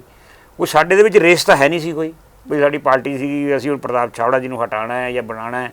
ਲੋਕਲ ਲੈਵਲ 'ਤੇ ਤਾਂ ਕੋਈ ਗੱਲ ਹੀ ਨਹੀਂ ਸੀਗੀ। ਇਹ ਤਾਂ ਦਿੱਲੀ ਵਾਲਿਆਂ ਨੇ ਫੈਸਲਾ ਕਰ ਲਿਆ, ਔਰ ਇਹ ਤਾਂ ਅੱਜ ਪਹਿਲੀ ਵਾਰੀ ਨਹੀਂ ਹੋਇਆ। ਪਵਨ ਬਾਂਸਲ ਜੀ ਨੂੰ ਹਟਾਇਆ ਤਾਂ ਉਦੋਂ ਵੀ ਇਸੇ ਤਰੀਕੇ ਨਾਲ ਹਟਾਇਆ ਗਿਆ, ਬਹਿਲ ਸਾਹਿਬ ਨੂੰ ਹਟਾਇਆ ਗਿਆ ਤਾਂ ਇਸੇ ਤਰੀਕੇ। ਸਾਡੀ ਪਾਰਟੀ ਦੇ ਕੰਮ ਕਰਨ ਦਾ ਇੱਕ ਤਰੀਕਾ ਹੈ, ਉਹ ਬਣਾਉਣ ਲੱਗਿਆਂ ਤਾਂ 15 ਬੰਦਿਆਂ ਤੋਂ ਸਲਾਹ ਕਰਦੇ ਆ, ਹਟਾਉਣ ਲੱਗਿਆ ਕਿਸੇ ਤੋਂ ਸਲਾਹ ਨਹੀਂ ਕਰਦੇ। ਤਾਂ ਸੁੱਤੇ ਪਏ ਰਾਤ ਨੂੰ ਪਤਾ ਲੱਗਦਾ ਬੰਦਾ ਜੀ ਸਾਨੂੰ ਹਟਾਤਾ, ਵੀ ਆਰਡਰ ਆ ਗਿਆ। ਮੈਂ ਯੂਥ ਕਾਂਗਰਸ ਦਾ ਪ੍ਰਧਾਨ ਸੀ, ਮੈਂ ਰਸਤੇ 'ਚ ਆ ਰਿਹਾ ਸੀ ਦਿੱਲੀੋਂ, ਹਾਂਜੀ, ਮੈਨੂੰ ਰਸਤੇ 'ਚ ਪਤਾ ਲੱਗਾ ਕਿ ਤੁਹਾਨੂੰ ਹਟਾਤਾ। ਐਕਸੈਪਟ ਕਰ ਲਿਆ, ਉਹ 'ਚ ਕੀ ਹੈ, 4 ਸਾਲ ਪ੍ਰਧਾਨਗੀ ਯੂਥ ਕਾਂਗਰਸ ਦੀ ਕਰ ਲਈ ਸੀ, ਤੇ ਇਹ ਬਹੁਤ ਵੱਡੀਆਂ ਗੱਲਾਂ ਨਹੀਂ। ਕਿਸੇ ਨੇ ਮਨ 'ਤੇ ਜ਼ਿਆਦਾ ਲਾ ਲਈ ਹੈ, ਮੈਨੂੰ ਨਹੀਂ ਸਮਝ ਆਈ ਕਿਉਂ। ਇੱਕ ਹੋਰ ਵੀ ਦੋਸ਼ ਲੱਗਦੇ ਨੇ ਕਿ ਕਾਫੀ ਵਰਕਰਾਂ ਤੋਂ ਗੱਲਾਂ ਚਰਚਾ ਨਿਕਲ ਕੇ ਆਉਂਦੀ ਹੈ, ਉਹ ਪਵਨ ਬਾਂਸਲ ਐਂਡ ਕੰਪਨੀ ਕਿਹਾ ਜਾਂਦਾ, ਇਹ ਸ਼ਬਦ ਹਮੇਸ਼ਾ ਇਸਤੇਮਾਲ ਕੀਤਾ ਜਾਂਦਾ ਹੈ ਵੀ ਉਹੀ ਚਲਾ ਰਹੇ ਨੇ, ਜੇ ਉਹ ਕਰਨਗੇ ਤਾਂ ਕੋਈ ਮਸਲਾ ਹੱਲ ਹੋਊਗਾ, ਨਹੀਂ ਹੋਊਗਾ। ਇਹਦੇ ਵਿੱਚ ਇੱਕ ਗੱਲ ਹੋਰ ਵੀ ਆਈ ਸੀ, ਉਹਨਾਂ ਨੇ ਤੁਹਾਡੀ ਪ੍ਰਧਾਨਗੀ ਵਿੱਚ ਜਦੋਂ ਅਨਾਉਂਸ ਹੋਈ ਸੀ, ਜਿਸ ਦਿਨ ਆਪਣਾ ਕਾਂਗਰਸ ਭਵਨ ਦੇ ਵਿੱਚ ਸਾਰਾ ਜਾਣੀ ਸੈਲੀਬ੍ਰੇਸ਼ਨ ਹੋਇਆ ਸੀਗਾ, ਉਦੋਂ ਵੀ ਇੱਕ ਗੱਲ ਹੋਈ ਕਹੀ ਸੀ ਬਾਂਸਲ ਸਾਹਿਬ ਨੇ ਕਿ 20 ਸਾਲ ਪਹਿਲਾਂ ਤੁਹਾਨੂੰ ਪ੍ਰਧਾਨ ਬਣਨਾ ਜਾਣਾ ਚਾਹੀਦਾ ਸੀ। ਇਹ ਗੱਲਾਂ ਕਿਤੇ ਨਾ ਕਿਤੇ ਦੋ ਤਰਫਾ ਇਸ਼ਾਰਾ ਕਰਦੀਆਂ ਜੀ, ਜਾਂ ਤਾਂ ਉਹਨਾਂ ਦੀ ਰਾਏ ਨਹੀਂ ਸੀ, ਜਾਂ ਫਿਰ ਦੇਖੋ ਜਦੋਂ ਸਾਨੂੰ ਕੋਈ ਲੋੜ ਹੈ ਜੀ, ਉਦੋਂ ਅਸੀਂ ਪਵਨ ਬਾਂਸਲ ਜੀ ਨੂੰ ਕਹਿੰਦੇ ਆ ਸਾਡੇ ਸੁਪਰੀਮ ਲੀਡਰ ਹੈ ਜੀ, ਸਾਡੇ ਉਹ ਮੋਨੀਟਰ ਹੈ, ਸਾਡਾ ਸਾਥ ਦਿੰਦੇ ਆ। ਸਾਨੂੰ ਘਰ ਬੈਠੇ ਦਿੱਲੀ ਤੋਂ ਸਾਡੀਆਂ ਅਹੁਦੇ ਮਿਲ ਜਾਂਦੇ ਹੈ ਜੀ, ਘਰ ਬੈਠੇ ਸਾਨੂੰ ਮੇਅਰਸ਼ਿਪ ਮਿਲ ਜਾਂਦੀ ਹੈ, ਘਰ ਬੈਠੇ ਸਾਨੂੰ ਪ੍ਰਧਾਨਗੀ ਮਿਲ ਜਾਂਦੀ ਹੈ ਜੀ, ਜੀ, ਉਦੋਂ ਅਸੀਂ ਪਵਨ ਬਾਂਸਲ ਜੀ ਨੂੰ ਨੇਤਾ ਮੰਨਦੇ ਹਾਂ। ਜੀ, ਜਦੋਂ ਪਵਨ ਬਾਂਸਲ ਜੀ ਜਾਂ ਹਾਈ ਕਮਾਂਡ ਕੋਈ ਉਲਟ ਫੈਸਲਾ ਕਿਸੇ ਦੇ ਕਰ ਦਿੰਦੀ ਹੈ ਫਿਰ ਅਸੀਂ ਉਹਨੂੰ ਪਵਨ ਬਾਂਸਲ ਪ੍ਰਾਈਵੇਟ ਲਿਮਟਿਡ ਫਰਮ ਕਹਿਣ ਲੱਗ ਪੈਂਦੇ ਹਾਂ। ਲਿਮਟਿਡ ਫਰਮ ਦਾ ਮਤਲਬ ਕੀ ਹੁੰਦਾ ਹੈ ਕਿ ਸਾਰੇ ਆਪਣੇ ਬੰਦੇ, ਘਰ ਦੇ ਬੰਦੇ ਹੀ ਸਾਰੇ ਉਹਦੇ ਵਿੱਚ ਬਣਾ ਕੇ ਡਾਇਰੈਕਟਰ ਬਣਾ ਲਏ ਜਾਣ। ਮੈਨੂੰ ਇਹ ਦੱਸੋ ਕਿ ਉਹਨਾਂ ਨੂੰ ਚੰਡੀਗੜ੍ਹ ਦੇ ਵਿੱਚ 45 ਸਾਲ ਹੋ ਗਏ ਪਵਨ ਬਾਂਸਲ ਜੀ ਨੂੰ ਜੀ, ਉਹਨਾਂ ਨੇ ਆਪਣੇ ਤੋਂ ਇਲਾਵਾ ਪਰਿਵਾਰ ਦਾ ਕੋਈ ਮੈਂਬਰ ਹੈ ਜਿਹੜਾ ਪੋਲਿਟਿਕਸ 'ਚ ਲਿਆਂਦਾ ਹੈ? ਉਹਨਾਂ ਦੇ ਬੇਟੇ ਵੀ ਹੈ, ਉਹਨਾਂ ਦੇ ਭਤੀਜੇ ਵੀ ਰਹੇ ਹੈ, ਚੰਡੀਗੜ੍ਹ ਜਵਾਨ ਰਹੇ, ਹੁਣ ਸਾਡੀ ਉਮਰ ਦੇ ਵੀ ਹੈ। ਇਹ ਮੈਨੂੰ ਇੱਕ ਨਾਂ ਤਾਂ ਦੱਸਣ ਕਿ ਜਿਹੜਾ ਬੰਦਾ ਇਹ ਕਹਿੰਦਾ ਕਿ ਉਹਨਾਂ ਨੇ ਆਪਣੇ ਬੰਦੇ ਨੂੰ ਲਿਮਟਿਡ ਫਰਮ ਤੇ ਹੁੰਦਾ ਹੈ ਕਿ ਘਰ ਦੀ ਫੈਮਿਲੀ ਦੇ 4 ਡਾਇਰੈਕਟਰ ਬਣਾਏ, ਫਰਮ ਰਜਿਸਟਰਡ ਕਰਾ ਲਈ, ਇਹੀ ਹੁੰਦਾ ਨਾ ਪਰ ਲਿਮਟਿਡ ਫਰਮ। ਦੱਸੋ ਨਾ ਪਵਨ ਬਾਂਸਲ ਦਾ ਕਿਹੜਾ ਮੁੰਡਾ, ਕਿਹੜਾ ਭਤੀਜਾ, ਕਿਹੜੇ ਉਹਨਾਂ ਦੇ ਵਾਈਫ, ਕਿਹੜੀ ਉਹਨਾਂ ਦੀ ਨੂੰਹ, ਕੋਈ ਉਹਨਾਂ ਦਾ ਰਿਸ਼ਤੇਦਾਰ ਚੰਡੀਗੜ੍ਹ ਦੀ ਪੋਲਿਟਿਕਸ ਹੈ? ਨਹੀਂ, ਚਰਚਾਵਾਂ ਤਾਂ ਇਹ ਵੀ ਨਿਕਲ ਕੇ ਆਉਂਦੀਆਂ ਰਹੀਆਂ ਕਿ ਜੋ ਮੈਸੇਜ ਮਧੂ ਬਾਂਸਲ ਨੇ ਕਰਤਾ ਤੇ ਜਾਂ ਮਨੀਸ਼ ਬਾਂਸਲ ਨੇ ਕਰਤਾ, ਗੱਲ ਤਾਂ ਉੱਥੇ ਹੀ ਰਹਿ ਜਾਂਦੀ ਸੀ। ਉਹਨਾਂ ਦੀ ਭਾਸ਼ਾ ਬਾਰੇ ਵੀ ਬੜੀ ਚਰਚਾਵਾਂ ਨਿਕਲ ਗਈਆਂ ਕਿ ਬੜੀ ਚ ਭਾਸ਼ਾ ਰੂਟ ਹੁੰਦੀ। ਇਹ ਗੱਲ ਤੁਸੀਂ ਕਦੇ ਮਿਲੇ ਉਹਨਾਂ ਨੂੰ? ਮਿਸਿਸ ਬਾਂਸਲ ਨੂੰ ਮਿਲੇ? ਤੁਹਾਡੇ ਨਾਲ ਉਹ ਗਲਤ ਬੋਲੇ ਕਦੇ? ਨਹੀਂ, ਸਾਡੇ ਨਾਲ ਬਾਂਸਲ ਸਾਹਿਬ ਨੇ ਕਦੇ ਤੁਹਾਡੇ ਨਾਲ ਗੁੱਸੇ ਨਾਲ ਗੱਲ ਕੀਤੀ ਹੈ? ਤਾਂ ਫਿਰ ਤੁਸੀਂ ਕਿਵੇਂ ਕਿਸੇ ਜਿਹੜਾ ਬੰਦੇ ਨੂੰ ਹਟ ਗਿਆ, ਜਿਹਨੂੰ ਨਾਰਾਜ਼ਗੀ ਹੈ, ਉਹ ਤਾਂ ਬੋਲੂਗਾ ਉਹਨਾਂ ਬਾਰੇ ਕੁਝ। ਜੇ ਮੈਨੂੰ ਹਟਾਇਆ ਪਵਨ ਬਾਂਸਲ ਨੂੰ, ਮੈਂ ਉਹਨੂੰ ਡਾਈਜੈਸਟ ਨਹੀਂ ਕੀਤਾ, ਮੈਨੂੰ ਗੁੱਸਾ ਚੜ੍ਹ ਗਿਆ, ਮੈਂ ਉਹਦੇ ਬਾਰੇ ਜੋ ਮਰਜ਼ੀ ਬੋਲੀ ਜਾਵਾਂ। ਤੁਸੀਂ ਦੱਸੋ ਤੁਹਾਡਾ ਕੋਈ ਤਜਰਬਾ ਹੈ ਉਹਨਾਂ ਦੇ ਨਾਲ ਕਿ ਉਹਨਾਂ ਨੇ ਪਵਨ ਬਾਂਸਲ ਜੀ ਨੇ ਤੁਹਾਡੇ ਨਾਲ ਕਦੇ ਥੋੜ੍ਹੇ ਜਿਹੇ ਕੌੜੇ ਸ਼ਬਦਾਂ 'ਚ ਜਾਂ ਗੁੱਸੇ 'ਚ ਗੱਲ ਕੀਤੀ ਕਿਸੇ ਨੇ? ਨਹੀਂ, ਸਾਡੇ ਨਾਲ ਤਾਂ ਕੋਈ ਐਸਾ ਤਜਰਬਾ ਹੈ ਨਹੀਂ। ਫਿਰ ਤੁਸੀਂ ਕਿਵੇਂ ਪਰ ਗੱਲ ਤਾਂ ਪਾਰਟੀ ਦੀ ਹੈ ਜੀ। ਨਹੀਂ, ਕਿਵੇਂ ਕਹਿ ਸਕਦੇ ਆ? ਜਿਹੜੇ ਬੰਦੇ ਨਾਰਾਜ਼ ਹੋਣਗੇ ਉਹ ਕਹਿਣਗੇ। ਜਦੋਂ ਨਾਲ ਸੀ ਉਦੋਂ ਕਿਉਂ ਨਹੀਂ ਕਹਿੰਦੇ? ਔਰ ਨਾਲ ਕਿਉਂ ਰਹੇ ਇੰਨੇ ਸਾਲ? ਜੇ ਪਵਨ ਬਾਂਸਲ ਦੇ ਬਾਰੇ ਅੱਜ ਸ਼ਬਦ ਇਹ ਬੋਲੇ ਜਾ ਰਹੇ ਆ, ਕੋਈ ਵੀ ਬੋਲੇ, ਕਿਉਂ ਇੰਨੇ ਸਾਲ 20 ਸਾਲ 25 ਸਾਲ ਆਪਾਂ ਨਾਲ ਰਹੇ?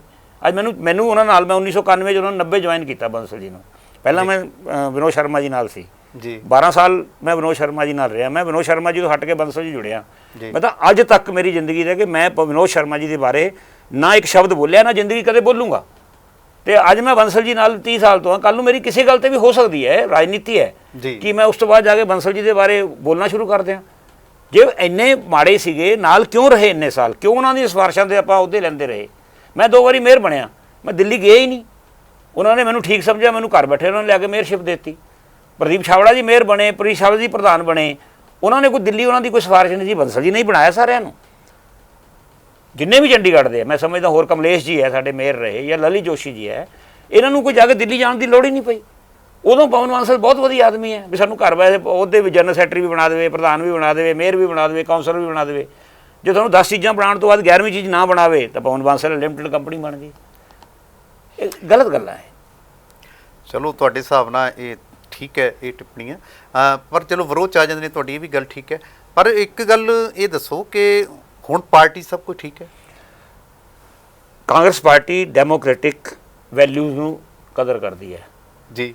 ਇਸ ਟਾਈਮ 150 ਤੋਂ ਜ਼ਿਆਦਾ ਆਫਿਸ ਬੇਅਰ ਸਾਡੇ ਪਾਰਟੀ ਦੇ ਹੈ ਜੀ, Pradesh level, district level, block level ਥੱਲੇ। ਐਡਾ ਵੱਡਾ ਪਰਿਵਾਰ ਹੈ। ਅਸੀਂ ਜਦ ਮੀਟਿੰਗ ਕਰਦੇ ਹਾਂ, ਅਸੀਂ ਖੁੱਲ੍ਹ ਕੇ ਬੋਲਣ ਦਾ ਮੌਕਾ ਦਿੰਦੇ ਹਾਂ। ਜਿਹਦੇ ਬਾਰੇ ਵਿਊ ਹੈ, ਮੈਂ ਤਾਂ ਆਪ ਖੁਦ ਕਹਿ ਦਿੰਦਾ ਜੀ, ਮੇਰੇ ਬਾਰੇ ਕੁਝ ਕਹਿਤਾ ਤਾਂ ਇੱਥੇ ਅੰਦਰ ਗੱਲ ਕਰ ਲਓ ਜੀ। ਔਰ ਖੁੱਲ੍ਹਾਪਨ ਸਾਡੇ 'ਚ ਇੰਨਾ ਹੈ ਕਿ ਕਈ ਵਾਰੀ ਪੱਤਰਕਾਰ ਵੀ ਸਾਡੀ ਮੀਟਿੰਗਾਂ ਜਾ ਕੇ ਬਹਿ ਜਾਂਦੇ ਆ। ਅਸੀਂ ਰੋਕਦੇ ਨਹੀਂ, ਅਸੀਂ ਕਹਿੰਦੇ ਕੀ ਹੈ ਸਾਡੇ 'ਚ, ਅਸੀਂ ਕਿਹੜਾ ਕੋਈ ਚੋਰੀ ਕਰ ਰਹੇ, ਕਿਹੜਾ ਡਾਕਾ ਮਾਰ ਰਹੇ ਹਾਂ ਜੀ। ਦੂਜੀ ਪਾਰਟੀ ਤੁਹਾਨੂੰ ਕਦੇ ਆਪਣੀ ਐਗਜ਼ੈਕਟਿਵ ਦੀ ਮੀਟਿੰਗ ਨਹੀਂ ਬੈਠਣ ਦੇਊਗੀ। ਨਹੀਂ ਹੈ, ਖੁੱਲ੍ਹਾਪਨ ਹੈ ਸਾਡੇ। ਕਾਂਗਰਸ ਦਫ਼ਤਰ 'ਚ ਕਦੀ ਅਸੀਂ ਗੇਟ ਨਹੀਂ ਬੰਦ ਕੀਤਾ। ਤੁਹਾਡੇ ਕਾਰਜਕਾਲ 'ਚ ਕਿਹਾ ਜਾ ਸਕਦਾ? ਮੈਨੂੰ ਨਹੀਂ ਪਤਾ, ਮੈਂ ਆਪਣੀ ਗੱਲ ਕਰਦਾ। ਮੇਰੀ ਮੀਟਿੰਗਾਂ ਹੋਈਆਂ ਵਿੱਚ ਪੱਤਰਕਾਰ ਬੈਠੇ ਸੀ, ਮੈਨੂੰ ਦੱਸਿਆ ਵੀ ਜੀ ਪੱਤਰਕਾਰ ਆਇਆ, ਕੈਮਰੇ ਵੀ ਔਨ ਹੈ। ਹੋਣ ਦਿਓ। ਜਦ ਅਸੀਂ ਡੈਮੋਕ੍ਰੇਸੀ ਦੇ ਵਿੱਚ ਰਹਿ ਰਹੇ ਹਾਂ, ਡੈਮੋਕ੍ਰੇਸੀ ਦੇ ਵਿੱਚ ਜਿਹੜੀ ਸਾਡੀ ਪਾਰਟੀ ਦੇ ਵਿੱਚ ਕਮੀਆਂ ਪੇਸ਼ੀਆਂ ਹੈ, ਜਾਣ ਦਿਓ ਲੋਕਾਂ ਦੇ ਸਾਹਮਣੇ ਕੀ ਫਰਕ ਪੈਂਦਾ ਹੈ। ਉਸ ਤੋਂ ਸਿੱਖਾਂਗੇ ਅਸੀਂ। ਜੇ ਕੋਈ ਸਾਡੇ ਬਾਰੇ ਕੋਈ ਪੱਤਰਕਾਰ ਜਾਂ ਕੋਈ TV ਚੈਨਲ ਵਾਲੇ ਸਾਡੇ ਬਾਰੇ ਕੋਈ ਗਲਤ ਲਿਖਣਗੇ, ਬੋਲਣਗੇ, ਅਸੀਂ ਉਹਨੂੰ ਉਸ ਪਾਸੇ ਨਾ ਲੈ ਕੇ ਆਪਣੇ ਸਿੱਖਣ ਵਾਸਤੇ ਤਾਂ ਇਸਤੇਮਾਲ ਕਰ ਸਕਦੇ ਕਿ ਨਹੀਂ। ਇਸ ਕਰਕੇ ਸਾਡੀ ਪਾਰਟੀ 'ਚ ਸਾਡੀ ਚੰਗਿਆਈ ਜਿਹੜੀ ਹੈ ਉਹ ਪੱਤਰਕਾਰਾਂ ਨੂੰ ਸਾਡੀ ਫੋਟੋ ਨਜ਼ਰ ਆਉਂਦੀ ਹੈ, ਬਸ ਇੰਨਾ ਕੁ ਫਰਕ ਹੈ। ਨਹੀਂ, ਇੱਕ ਗੱਲ ਦੇਖੋ, ਔਨ ਰਿਕਾਰਡ ਛਾਬੜਾ ਜੀ ਵੀ ਇੱਥੇ ਬੈਠ ਕੇ ਬੋਲ ਕੇ ਗਏ ਨੇ।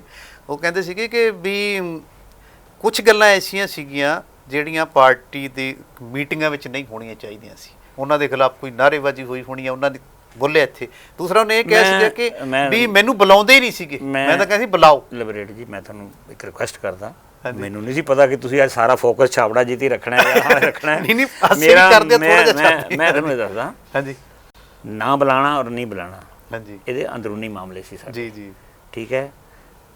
ਸਹੀ ਗੱਲ ਕਹਿੰਦੇ ਆ, ਮੈਂ ਨਹੀਂ ਬੁਲਾਇਆ 2-3 ਮੀਟਿੰਗਾਂ 'ਚ, ਠੀਕ ਹੈ, ਮੈਂ ਮੰਨ ਲੈਂਦਾ ਇਸ ਗੱਲ ਨੂੰ। ਇਸ ਕਰਕੇ ਨਹੀਂ ਬੁਲਾਇਆ ਵੀ ਉਹਨਾਂ ਨੂੰ ਨਹੀਂ ਬੁਲਾਉਣਾ ਸੀ।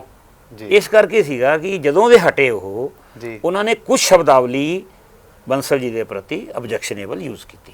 ਹਾਂਜੀ ਸ਼ਰਤ ਲਗਾਈ ਸੀ ਬਾਂਸਲ ਜੀ ਨੂੰ ਜੋ ਮਿਲ ਨੇ ਕੇ। ਮੈਂ ਬਸ ਇਸ ਤੋਂ ਜ਼ਿਆਦਾ ਨਹੀਂ ਬੋਲ ਸਕਦਾ। ਹਾਂਜੀ ਹਾਂਜੀ ਇਸ ਕਰਕੇ ਮੈਂ ਇਹੀ ਗੱਲ ਕਹੀ ਸੀ ਵੀ ਜੇ ਕੋਈ ਸਾਡਾ ਕੋਈ ਵੀ ਲੀਡਰ, ਛਾਬੜਾ ਜੀ ਤਾਂ ਹੁਣ ਛੱਡ ਕੇ ਚਲੇ ਗਏ, ਜੀ ਜੀ ਅੱਜ ਵੀ ਕੋਈ ਪ੍ਰੈਜ਼ੈਂਟ ਲੀਡਰ ਸਾਡਾ ਜੀ ਬੰਸਲ ਜੀ ਦੇ ਬਾਰੇ ਕੁਝ ਸ਼ਬਦਾਂ ਦਾ ਗਲਤ ਇਸਤੇਮਾਲ ਕਰੇਗਾ ਬਾਹਰ, ਜੀ ਸ਼ਾਇਦ ਮੈਨੂੰ ਅੱਜ ਵੀ ਅਗਲੇ ਵਾਰੀ ਵੀ ਨਾ ਬੁਲਾਵਾਂ ਉਹਨੂੰ। ਇਹ ਮੇਰੀ ਆਪਣੀ ਸੋਚ ਹੈ। ਜੇ ਉਹ ਸਾਡਾ ਸੁਪਰੀਮ ਲੀਡਰ ਹੈ, ਜੀ ਜੇ ਉਹਨਾਂ ਦੇ ਬਾਰੇ ਕੋਈ ਸ਼ਿਕਾਇਤ ਹੈ, ਉੱਪਰ ਹਾਈ ਕਮਾਂਡ ਬੈਠੀ ਹੈ, ਉਹਨਾਂ ਨਾਲ ਗੱਲ ਕਰ ਲਓ ਜਾ ਕੇ, ਉਹਨੂੰ ਦੱਸੋ ਹੀ ਜਾ ਕੇ ਬੰਸਲ ਜੀ ਸਾਡੇ ਨਾਲ ਜ਼ਿਆਦਤੀ ਕਰਦੇ ਆ। ਜੀ ਪਰ ਜੇ ਤੁਸੀਂ ਅੱਜ ਵੀ ਮੇਰੀ ਹੁਣ ਪ੍ਰੈਜ਼ੈਂਟ ਬਾਡੀ ਦੇ ਵਿੱਚੋਂ ਵੀ ਮੈਂ ਬੜੀ ਖੁੱਲ੍ਹ ਕੇ ਕਹਿ ਰਿਹਾ ਕਿ ਜਿਹੜੇ ਵੀ ਬੰਦੇ ਨੇ ਅਖਬਾਰਾਂ ਦੇ ਵਿੱਚ ਜਾ ਕੇ ਪਵਨ ਬੰਸਲ ਦੇ ਬਾਰੇ ਜਾਂ ਪਾਰਟੀ ਦੇ ਬਾਰੇ ਕੋਈ ਇਹੋ ਜਿਹੇ ਰਿਮਾਰਕਸ ਦਿੱਤੇ, ਮੈਂ ਉਹਨੂੰ ਅਗਲੀ ਮੀਟਿੰਗ 'ਚ ਨਹੀਂ ਬੁਲਾਉਣਾ, ਗੱਲ ਖਤਮ। ਚਲੋ ਆਪਾਂ ਹੁਣ ਚੰਡੀਗੜ੍ਹ ਦੇ ਇਲੈਕਸ਼ਨਾਂ ਤੇ ਆਈਏ। ਦਸੰਬਰ ਦੇ ਵਿੱਚ ਇਲੈਕਸ਼ਨ ਨੇ, ਪਾਰਟੀ ਦੀ ਤਿਆਰੀਆਂ ਜ਼ੋਰ ਸ਼ੋਰ ਤੇ ਨੇ, ਕਿਉਂਕਿ ਇਹ ਹਾਲਾਤ ਇਹ ਕਿ ਜਦੋਂ ਵੱਡੇ ਲੀਡਰ ਦੂਸਰੀ ਪਾਰਟੀ ਜੁਆਇਨ ਕਰ ਲੈਣ, ਕਿਤੇ ਨਾ ਕਿਤੇ ਚੁਣੌਤੀ ਤਾਂ ਬਣੀ ਜਾਂਦੀ ਹੈ। ਤੁਸੀਂ ਬਾਰ-ਬਾਰ ਵੱਡੇ ਦਾ ਵਰਡ ਦਾ ਇਸਤੇਮਾਲ ਕਰ ਰਹੇ ਪ੍ਰਧਾਨ ਹੋ। ਤੋਂ ਵੱਡਾ ਕੀ ਇੱਥੇ ਜੀ ਦੱਸੋ? ਮੈਂ ਫਿਰ ਕਹਿ ਰਿਹਾ ਪ੍ਰਧਾਨ ਉਦੋਂ ਵੱਡੇ ਸੀ ਜਦੋਂ ਕਾਂਗਰਸ ਦੇ ਸੀਗੇ। ਜੀ ਆਮ ਆਦਮੀ ਪਾਰਟੀ ਦੇ ਵਿੱਚ ਜਾ ਕੇ ਉਹਨਾਂ ਦਾ ਕੈਰੀਅਰ ਹੁਣ ਸ਼ੁਰੂ ਹੋਣਾ ਹੈ। ਜੀ ਯਾਨੀ ਕਿ ਕੋਈ ਜਦੋਂ ਮੈਂ ਫਿਰ ਕਹਿ ਰਿਹਾ ਸਾਡੀ ਪਾਰਟੀ ਦੇ ਵਿੱਚ ਅੱਜ ਮੈਂ ਹਾਂ, ਜੀ ਮੈਂ ਜਦ ਤੱਕ ਕਾਂਗਰਸ 'ਚ ਹਾਂ ਮੈਂ ਵੱਡਾ, ਜੀ ਜਿੱਦਣ ਮੈਂ ਬਾਹਰ ਹੋ ਗਿਆ ਮੈਂ 100 ਵੋਟਾਂ ਦਾ ਵੀ ਮਾਲਕ ਨਹੀਂ। ਯਾਨੀ ਤੁਹਾਡਾ ਸਿੱਧੇ ਤਰੀਕੇ ਤੇ ਇਹ ਹੈ ਵੀ ਹੁਣ 100 ਵੋਟਾਂ ਦੇ ਮਾਲਕ ਨਹੀਂ, ਮੈਂ ਕੁਛ ਨਹੀਂ ਉਹਨਾਂ ਦੇ ਬਾਰੇ ਬੋਲਦਾ, ਮੈਂ ਗੱਲ ਕਰਦਾ, ਮੈਂ ਤਾਂ ਆਪਣੀ ਗੱਲ ਕਰਦਾ ਕਿ ਮੈਂ ਜੋ ਕੁਛ ਹਾਂ ਕਾਂਗਰਸ ਪਾਰਟੀ ਕਰਕੇ ਹਾਂ। ਔਰ ਰਾਜਨੀਤੀ ਦੇ ਵਿੱਚ ਜਿਹੜਾ ਵੀ ਬੰਦਾ ਹੈ, ਜੀ ਇੱਥੇ ਬਹੁਤ ਵੱਡੇ ਬੰਦਿਆਂ ਨੇ, ਮੈਂ ਤੁਹਾਨੂੰ ਦੱਸਦਾ ਚੰਡੀਗੜ੍ਹ ਦਾ ਇਤਿਹਾਸ ਰਿਹਾ ਹੈ। ਜੀ ਪਾਰਟੀ ਛੱਡ ਕੇ ਰਾਮ ਸਰੂਪ ਸ਼ਰਮਾ ਜੀ ਬੀਜੇਪੀ ਤੋਂ ਲੜੇ ਸੀਗੇ, ਜੀ ਕੁਝ ਹਜ਼ਾਰ ਵੋਟਾਂ ਹੀ ਲੈ ਪਾਏ ਸੀ, ਬੜੇ ਸਭ ਤੋਂ ਪਾਪੂਲਰ ਪ੍ਰਧਾਨ ਸੀ ਉਹਨਾਂ ਦੇ। ਜੀ ਹਰਮੋਹਨ ਧਵਨ ਜੀ ਨੇ ਕਈ ਵਾਰੀ ਪਾਰਟੀਆਂ ਛੱਡੀਆਂ, ਉਹਨਾਂ ਨੂੰ ਵੀ ਇਹ ਗੱਲ ਦਾ, ਉਹਨਾਂ ਨੂੰ ਵੀ ਕੁਝ ਮੁਸ਼ਕਲਾਂ ਆਈਆਂ, ਜੀ। ਅਖੀਰਲੇ ਟਾਈਮ ਤੇ ਬਹੁਤ ਘੱਟ ਵੋਟਾਂ ਉਹਨਾਂ ਨੂੰ ਮਿਲੀਆਂ। ਹਾਂ ਜ਼ਮਾਨਤ ਪਾਰਟ ਨਹੀਂ, ਚਲੋ ਵਰਡ ਕਾਹਨੂੰ ਬੋਲਣਾ ਹੈ, ਅੱਛਾ ਜੀ, ਠੀਕ ਹੈ। ਡੈਰੋਗੇਟਰੀ ਵਰਡ ਹੁੰਦਾ ਹੈ ਜਮਾਨਤ ਅੱਛਾ ਜੀ, ਤੋਂ ਠੀਕ ਵੀ। ਹੈ, ਹਾਂ ਜੀ। ਸਵਾਲ ਇਹ ਹੈ ਕਿ ਰਾਜਨੀਤੀ ਦੇ ਵਿੱਚ ਇੱਕ ਬੰਦਾ ਜਦੋਂ ਇੱਕ ਵੱਡੀ ਪਾਰਟੀ ਨਾਲ ਜੁੜਿਆ ਹੁੰਦਾ ਹੈ, ਉਹਦੇ 'ਚ ਬਹੁਤ ਸਾਲ ਲਗਾਏ ਹੁੰਦੇ ਆ, ਜੀ ਉਹ ਤਾਂ ਵੱਡਾ ਬਣਦਾ ਹੈ। ਯਾਨੀ ਆਮ ਆਦਮੀ ਪਾਰਟੀ ਚੁਣੌਤੀ ਨਹੀਂ ਹੈ। ਮੇਰੇ ਲਈ ਤਾਂ ਕੋਈ ਚੁਣੌਤੀ ਨਹੀਂ।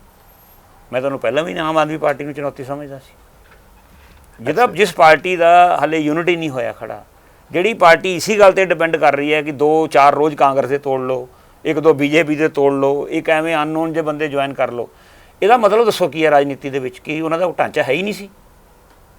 ਤੁਸੀਂ ਐਂ ਕਰੋ, ਸਾਡੀ ਪਾਰਟੀ ਦੇ ਤੁਹਾਨੂੰ ਮੈਂ 10 ਬੰਦੇ ਉਂਗਲਾਂ ਤੇ ਗਿਣਾਉਂਦਾ ਸਾਡੇ ਜਿਹੜੇ ਅਗਲੇ ਇਲੈਕਸ਼ਨ ਲੜਨਗੇ, ਤੁਸੀਂ ਮੈਨੂੰ ਗਿਣਾਓ 10 ਬੰਦੇ ਆਮ ਆਦਮੀ ਪਾਰਟੀ ਜਿਹਨਾਂ ਨੂੰ ਤੁਸੀਂ ਐਜ਼ ਏ ਪੱਤਰਕਾਰ ਜਾਣਦੇ ਹੋ। ਨਾ ਲਓ ਨਾ ਤੁਸੀਂ ਚੰਡੀਗੜ੍ਹ ਦੀ ਰਾਜਨੀਤੀ ਨੂੰ ਕਿੰਨੇ ਸਾਲ ਹੋ ਗਏ ਕਵਰ ਕਰਦੇ ਆ? ਬਿਲਕੁਲ ਤੁਹਾਨੂੰ ਵੀ ਪਤਾ। ਮੈਨੂੰ 10 ਬੰਦੇ ਨਾ ਗਿਣਾਓ ਜਿਹਨਾਂ ਨੂੰ ਤੁਸੀਂ ਜਾਣਦੇ ਹੋ ਆਮ ਆਦਮੀ ਪਾਰਟੀ ਨੂੰ, ਵੀ ਜਿਹੜੇ ਚੰਡੀਗੜ੍ਹ 'ਚ ਨੌਨ ਚਿਹਰੇ ਹੈ।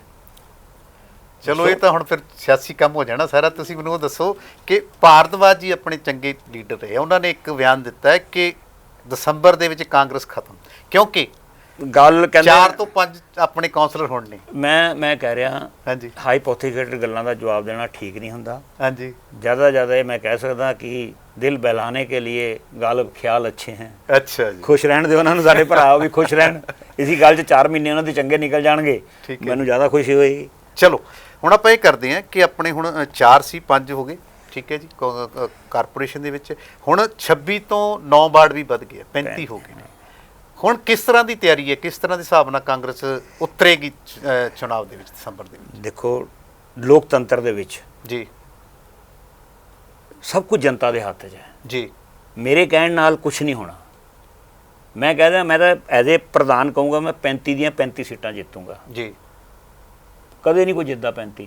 ਬਹੁਤ ਜੀ। ਵੱਡੇ ਅਸੀਂ ਇਲੈਕਸ਼ਨਾਂ 'ਚ ਕਹਿੰਦੇ 35 ਕੀ 35 ਹਮ ਜੀਤ ਗਏ। ਹਾਂਜੀ ਪਰ ਜੋ ਜਨਤਾ ਦਾ ਸਾਨੂੰ ਵਿਸ਼ਵਾਸ ਮਿਲ ਰਿਹਾ ਹੈ, ਜੀ। ਜਿਸ ਤਰ੍ਹਾਂ ਦੀ ਬੀਜੇਪੀ ਦੇ ਖਿਲਾਫ ਇੱਕ ਦੇਸ਼ 'ਚ ਹਵਾ ਚੱਲ ਰਹੀ ਹੈ, ਜੀ ਜਿਹਦਾ ਅਸਰ ਚੰਡੀਗੜ੍ਹ ਤੇ ਸਭ ਤੋਂ ਜ਼ਿਆਦਾ ਹੈ।